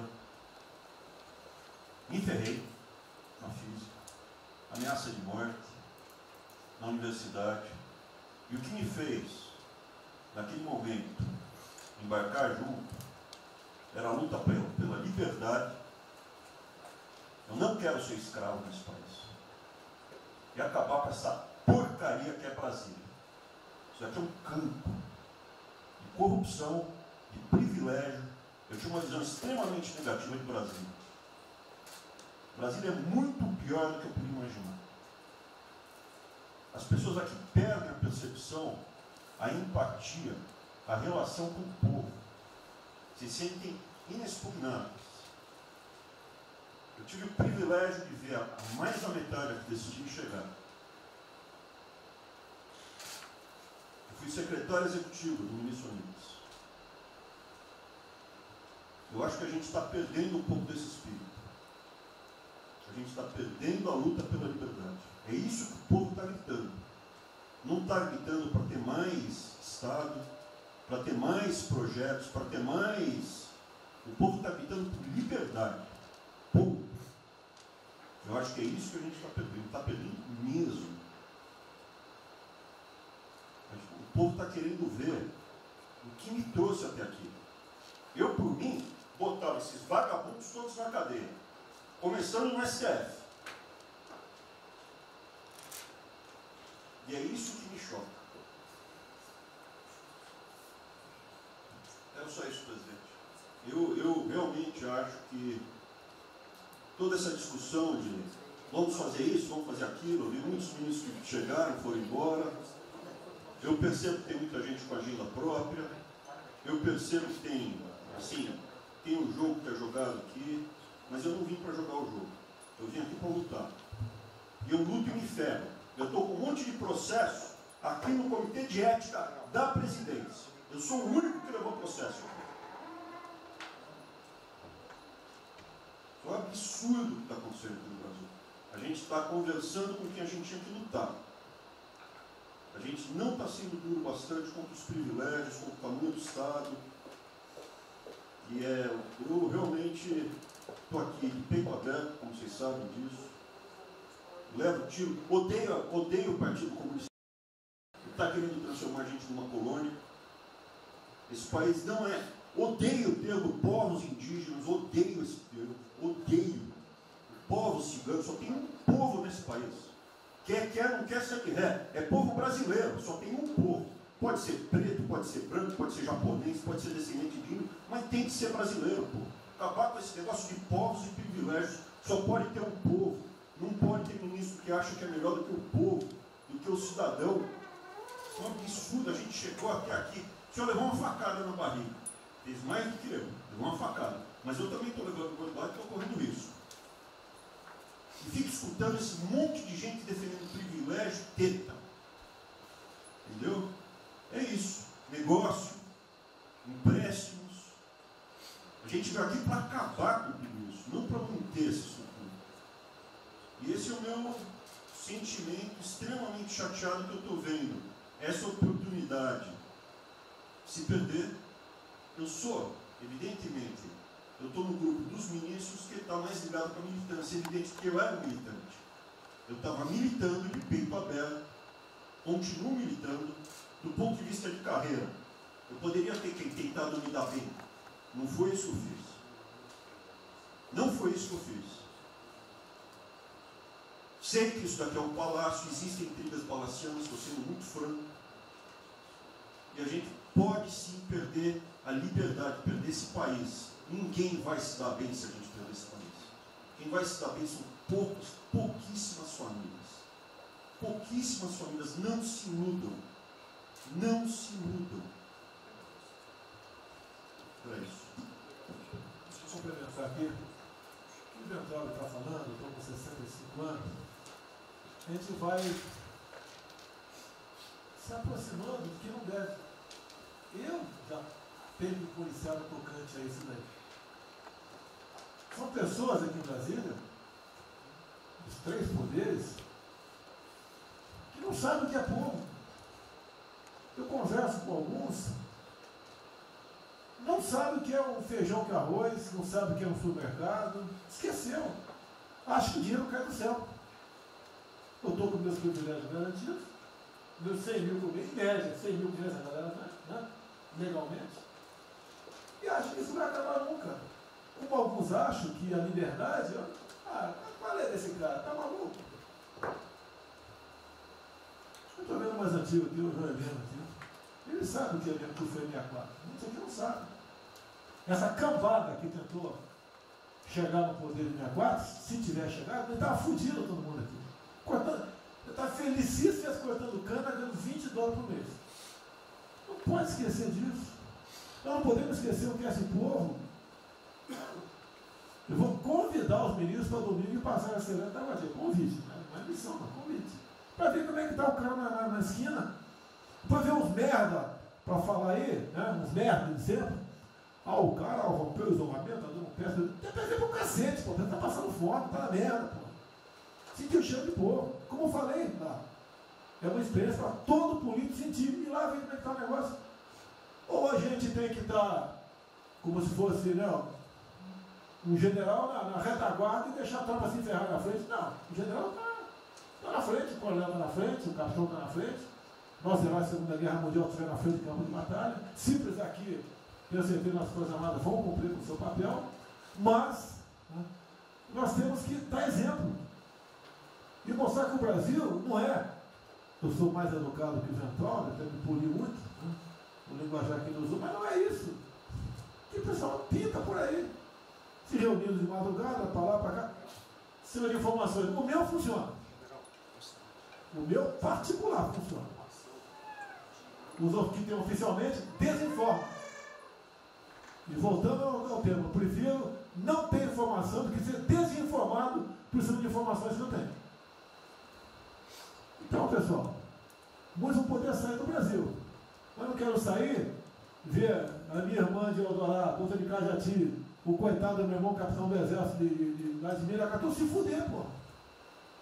Como é perseguido o tempo todo. É a bosta da Folha de São Paulo, diz que meu irmão foi expulso de um açougue de registro, que estava comprando carne sem máscara. Comprovou no papel, estava em São Paulo esse dia. O dono do restaurante, do açougue, falou que não estava lá. E fica por isso mesmo, isso aqui é problema dele, né? Mas é putaria o tempo todo para me atingir, mexendo com a minha família. Já tentei trocar gente da segurança nossa no Rio de Janeiro, oficialmente, e não consegui. Isso acabou. Eu não vou esperar fuder minha família toda, de sacanagem, ou amigo meu, porque eu não posso trocar alguém da segurança na ponta da linha que pertence à estrutura. Vai trocar. Se não puder trocar, troca o chefe dele. Pode trocar o chefe dele? Troca o ministro. E ponto final. Não estamos aqui para brincadeira. Eu tenho um garoto aqui, com todo respeito, do BNDES. Eu conhecia, ele usava calção lá. Pode ver nos Estados Unidos para cá, podia estar muito bem lá. Veio para cá, eu tentava mudar o Brasil com o vídeo do Paulinho. E amigos, pais dele, você se lembra, Paulinho? Eu não lembro dos teus pais, lembro de você, tá certo? Mas alguém que está investindo aqui. E todos nós temos que pensar nisso. O que esses filhos de Maia querem, é a nossa liberdade. Olha, como é fácil pôr uma ditadura no Brasil, como é fácil. O povo não é nem ligado. Por isso que eu quero, de ministro da Justiça e ministro da Defesa, que o povo se abre. Que é a garantia que não vai ter um filho da puta aparecer para impor uma ditadura aqui. Que é fácil impor uma ditadura. Facílimo. Um bosta do prefeito, faz um bosta no decreto, algema e deixa todo mundo dentro de casa. Se eu tivesse armado, ia para a rua. E se eu fosse ditador, né, eu queria desarmar a população. Como todos fizeram no passado, quando queriam, antes de impor a sua respectiva ditadura. Aí, que a demonstração nossa, eu peço ao Fernando e ao outro, por favor, assine essa portaria hoje, que eu quero dar um puta do recado para esses bosta. Por que eu estou armando o povo? Porque eu não quero uma ditadura. E não dá para segurar mais. Né? Não dá para segurar mais. Quem não aceitar as minhas bandeiras da Max, família, Deus, Brasil, armamento, liberdade de expressão, livre mercado, quem não aceitar isso está no governo errado. Espere para 22, né, o seu Álvaro Dias, espere o Alckmin, espere o Haddad, ou talvez o Lula, né? E vai ser feliz com eles, pô. No meu governo está errado. É escancarar a questão do armamento aqui. Eu quero todo mundo armado. Que o povo armado jamais será escravizado. E que cada um faça, exerça o teu papel, se exponha. Aqui eu já falei. Pede o ministério quem for elogiado, pela Folha e pelo Globo. Pelo antagonista, tá? Então tem certos blogs que só tem notícia boa de ministro, não sei como. O presidente é uma porrada, o ministro é elogiado. A gente vê por aí, o governo tá, o ministério dele bem, apesar do presidente. É pra puta que eu pariu, porra. Eu disse, cadê o time, porra? Trocamos time, espero trocar mais ninguém, espero. Mas nós temos que, na linha do Van Traub, de forma mais educada um pouquinho, se preocupar com isso, que os caras querem é a nossa hemorroida, é a nossa liberdade. Isso é uma verdade. O que esses caras fizeram com o vírus, esse bosta desse governador de São Paulo, esse estrume do Rio de Janeiro, entre outros, é exatamente isso. Aproveitaram o vírus, está um bosta do prefeito lá de Manaus agora, abrindo cobras coletivas, um bosta, que quem não conhece a história dele, procure conhecer, que eu conheci dentro da Câmara do meu lado. E nós sabemos a ideologia dele e o que ele prega, e que ele sempre foi. O que está aproveitando agora, um clima desse, está levando terror no Brasil. Então, pessoal, por favor, se preocupe, que é mais importante que a vida de cada um de vocês, que é a sua liberdade. Se não me preso, não vale porra nenhuma.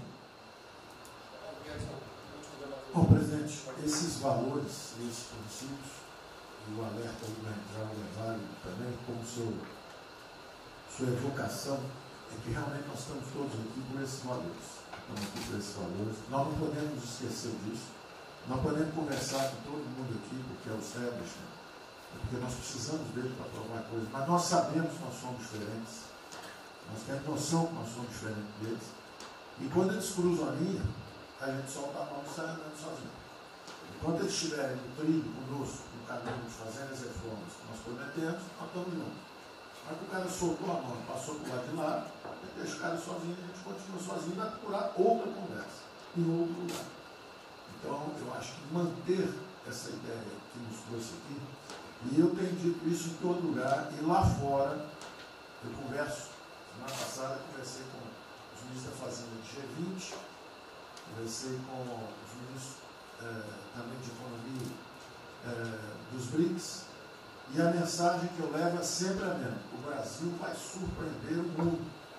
Vocês duvidaram da nossa democracia, duvidaram do nosso presidente é democrata e vai fazer as mudanças. E aprovando a reforma da Previdência ano passado, enquanto os franceses fizeram passeadas com outra reforma da Previdência. Agora, não é uma coisa, por exemplo, nós vamos continuar aprofundando as reformas, nós vamos seguir.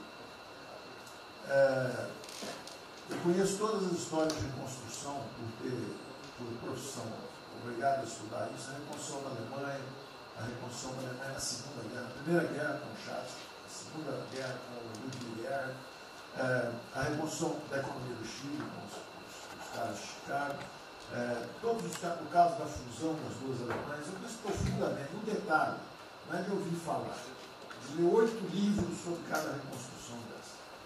Então, eu li James 3 vezes no original antes de eu chegar a Chicago. Então, não tem blusa, não tem dogma, não tem blá blá blá. Tem estudos sobre todas as ocasiões. E nós vemos uma demonstração disso quando nós estávamos indo numa direção norte, com as reformas estruturantes, e de repente, em 3 semanas e meia, nós fomos para o sul.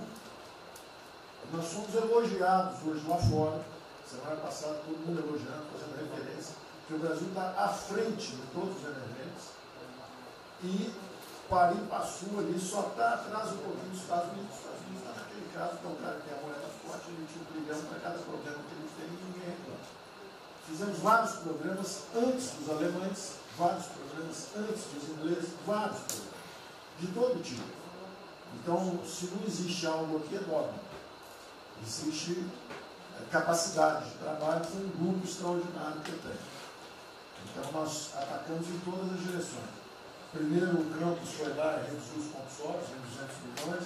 Logo depois, nós não tínhamos espaço constitucional, fizemos antecipações de benefícios e diferimento de impostos, porque não tinha espaço constitucional. Logo depois, tivemos espaço pelo Supremo e pelo Congresso. Entramos nas constitucionais, gastamos 300 e poucos bilhões, que não é muito. Teve ideia, o último déficit do governo Temer foi 160. Nós gastamos 300. Não gastamos tanto assim, mas atingimos 50 milhões de brasileiros, como diz lá o Pedro. 70 milhões de brasileiros. Lançando essa camada para os mais frágeis, pegamos os idosos, pegamos as empresas, microcrédito, depois de 0 a 360 mil, depois de 360 a 10 milhões, montamos um comitê de bancos, estamos lá com o Montezano agora fazendo justamente a reestruturação. Não vai ter molezinha para a empresa aérea, para nada disso.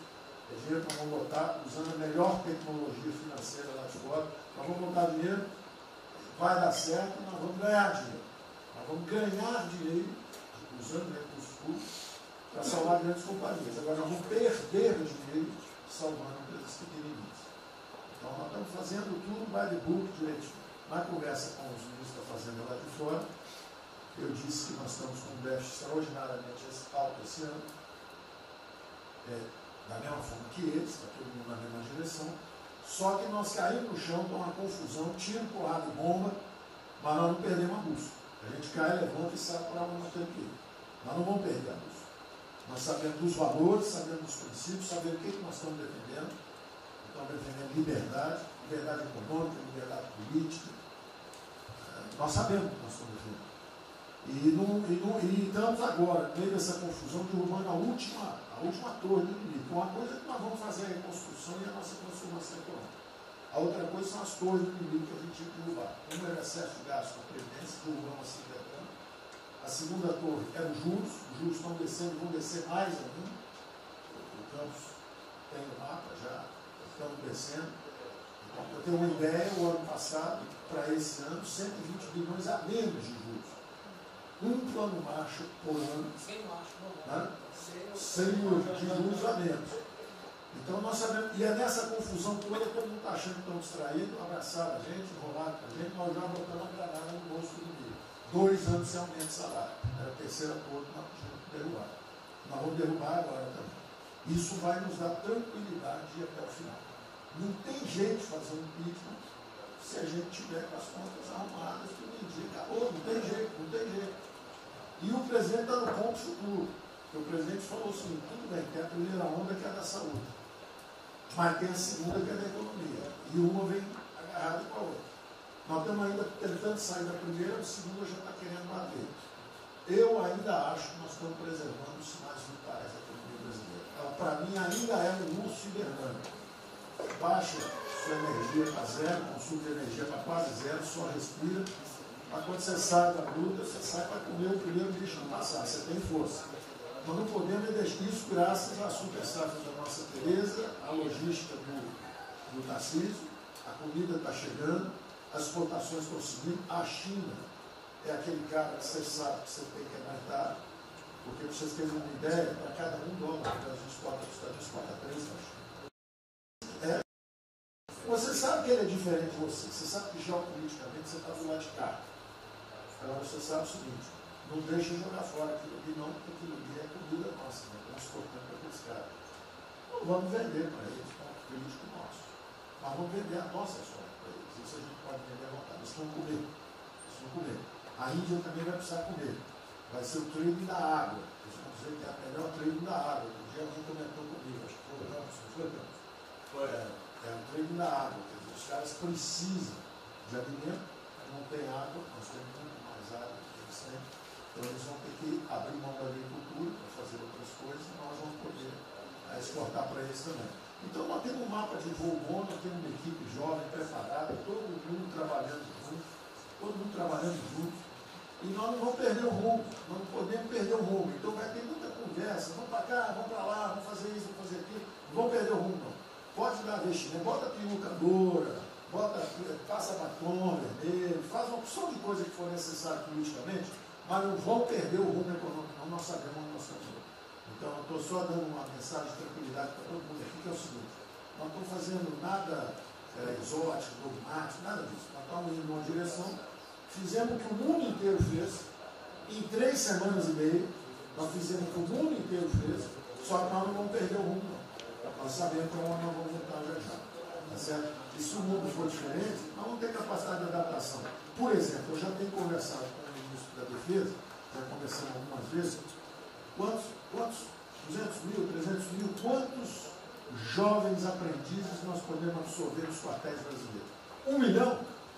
1 milhão a R$200, que é o Bolsa Família, R$300, o cara de manhã faz calistenia, aprende civil, organização social, como é que é o SPB, né? Organização social, política, né? Faz ginástica, canta o hino, bate continente, de tarde, aprende a ser um cidadão, disciplina, usar usar o tempo construtivamente, voluntário para fazer estrada, para fazer isso aqui. Sabe quanto custa isso? R$200 por mês, 1 milhão de cada, 200 milhões, pô. Joga 10 meses, 2 bi, isso é nada. Então nós vamos pegar na reconstrução, nós vamos pegar 1 bilhão, 2 bilhões e contrata 1 milhão de jovens aqui. A Alemanha fez isso na reconstrução. Aí você também quer fazer estrada, precisa de 3, 4 milhões a mais, com um orçamento de 8, toma aqui seus 4 milhões. Isso não faz falta. Não faz falta. Não é isso o problema. A mesma coisa o nosso problema do jogo, lá nos recursos integrados, não tem problema nenhum, são bilionários, são milionários, executivos do mundo inteiro. O cara vem, fazem convenções, olha, o turismo saiu de 5 milhões de Singapura para 30 milhões por ano. O Brasil recebe 6. Uma pequena cidade recebe 30 milhões de turistas. O sonho do presidente de transformar o Rio de Janeiro em Cancún, maior dos reis em Cancún, aquilo aí pode virar um raio. Entendeu? A mesma coisa a Espanha. A Espanha recebe 30, 40 milhões de turistas. Isso é uma cidade da Ásia. Macau recebe 26 milhões hoje na China. Só por causa desse negócio. É um centro de negócio. É só maior de idade. O cara entra, deixa a grana lá, que ele ganhou anteontem, ele deixa aquilo lá, bebe, sai feliz da vida. Aquilo ali não atrapalha ninguém. Aquilo não atrapalha ninguém. Deixa cada um se fuder. Damares, deixa cada um. O presidente fala de liberdade. Deixa cada um se fuder do jeito que quiser. Principalmente se o cara é maior, vacinado e bilionário. Deixa o cara se fuder. Lá não entra nenhum brasileirinho. Não entra nenhum brasileirinho desprotegido. Se a CGU tiver como controlar a entrada e a saída do dinheiro. Isso, então vamos lá. Se não tiver como lavar dinheiro. Então, só para terminar as observações também finais ali, o Campos falou duas coisas também interessantes. Então, o Campos falou duas coisas interessantes ali. Uma é o seguinte: o estrangeiro para vir para fazer investimentos, eu recebi um embaixador, já reportei isso para o presidente, eu segui o embaixador dos Estados Unidos e ele veio conversar conosco. A mensagem maior dele era uma só. Assim, olha, nós queremos um bom ambiente de negócio. Nós vamos colocar centenas de milhões de dólares. O mundo inteiro quer investir no Brasil. Agora nós precisamos de um bom ambiente de negócio. Simplificação de impostos, segurança jurídica, coisa desse tipo. Né?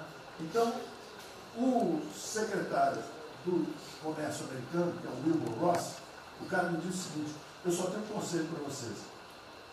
Vamos aderir ao GPU, que é o General Purchasing Agreement, que é o seguinte: é um acordo, nós com a entrada na OECD, nós assinamos esse acordo, e esse acordo diz o seguinte: não pode haver nenhuma compra governamental sem transparência. Acabou. Então não basta a gente fazer isso, quer dizer, não vai fazer concorrência para concessão, privatização, então nós já estamos na pista certa, já estamos indo na direção certa. Só uma informação sobre isso aí, eu fiz uma reunião com o pessoal da CDE essa semana, agora, foi semana passada, falando do nosso interesse, eles falaram assim, já nos consideram na CDE. Sim. Tá? Então, os ministérios, estou falando isso porque vários ministérios têm uma pauta a cumprir. Vamos continuar nisso porque vamos dizer, a impressão foi excepcional. Só um dado aqui do ACDE, rapidamente do ACDE, não, o embaixador disse isso. O embaixador disse: nós não podemos perder a oportunidade do presidente está tão próximo aqui. Os nossos dois presidentes estão próximos. Nós não podemos perder essa oportunidade. O presidente da OCDE disse que realmente os Estados Unidos, que eram, vamos dizer assim, tinha uma certa objeção, agora já está favorável. Ministro, é só um dado, a OCDE, 90% dos países que hoje integram a OCDE já contam com os resorts integrados. Os outros 10% são muçulmanos. 88% tem um ensino domiciliar. Então a gente vai entrar com o MD hoje lá, tá? Homeschool. Ah, obrigada.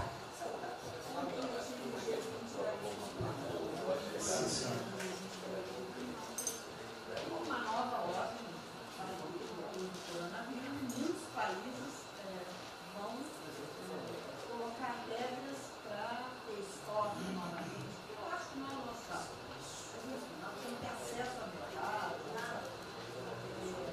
mas nós precisamos incentivar o Brasil. É o único produto que o Brasil não é autossuficiente. O resto, se amanhã quiser fechar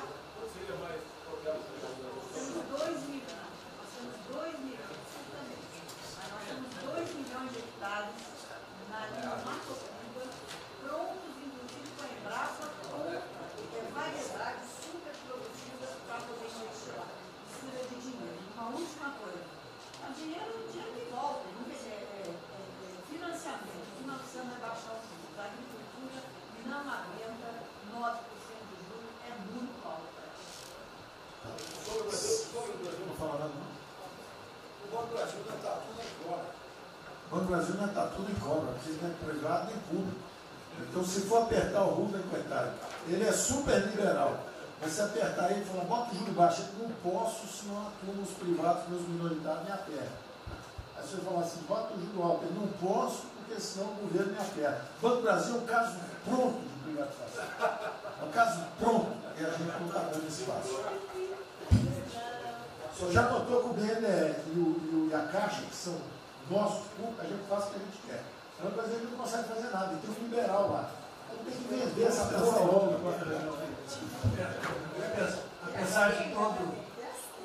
Apesar de todo aumento de risco que passou a haver no sistema bancário, o Banco do Brasil está expandindo bastante seus empréstimos e a agricultura, a ministra Tereza Cristina testemunha aqui de que o apoio está sendo muito grande e nós estamos numa situação confortável, ministro, porque, primeiro porque em termos de liquidez, o público vê o Banco do Brasil como um porto seguro. Então, nós não estamos tendo problemas que outros bancos estão tendo, de preocupação com a liquidez do banco, da rigidez do banco. E na nossa formação de resultado, as pessoas físicas não têm um papel preponderante dentro do Banco do Brasil.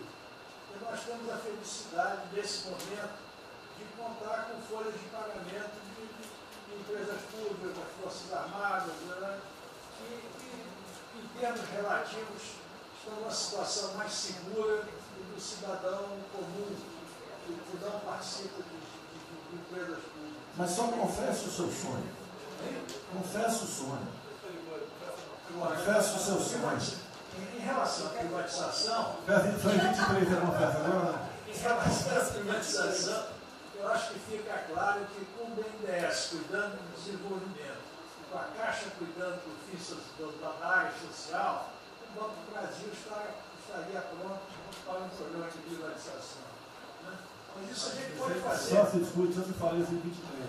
A gente pode fazer um dia um seminário aí, possa escrever aí. Porque o Banco do Brasil no passado teve muitos privilégios pelo fato de ser público. Né?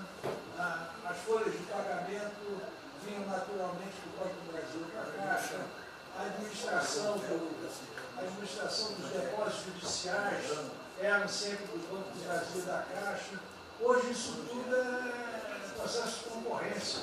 Nós temos que pagar muito caro por esses antigos privilégios que não são mais privilégios.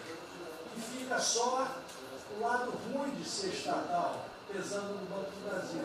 Porque a gente não tem a mesma facilidade de contratação, a gente não tem a mesma facilidade de demissão de maus funcionários, e vai por diante. Quer dizer, tudo tem que se submeter ao governo, tem o Tribunal de Contas travando tudo.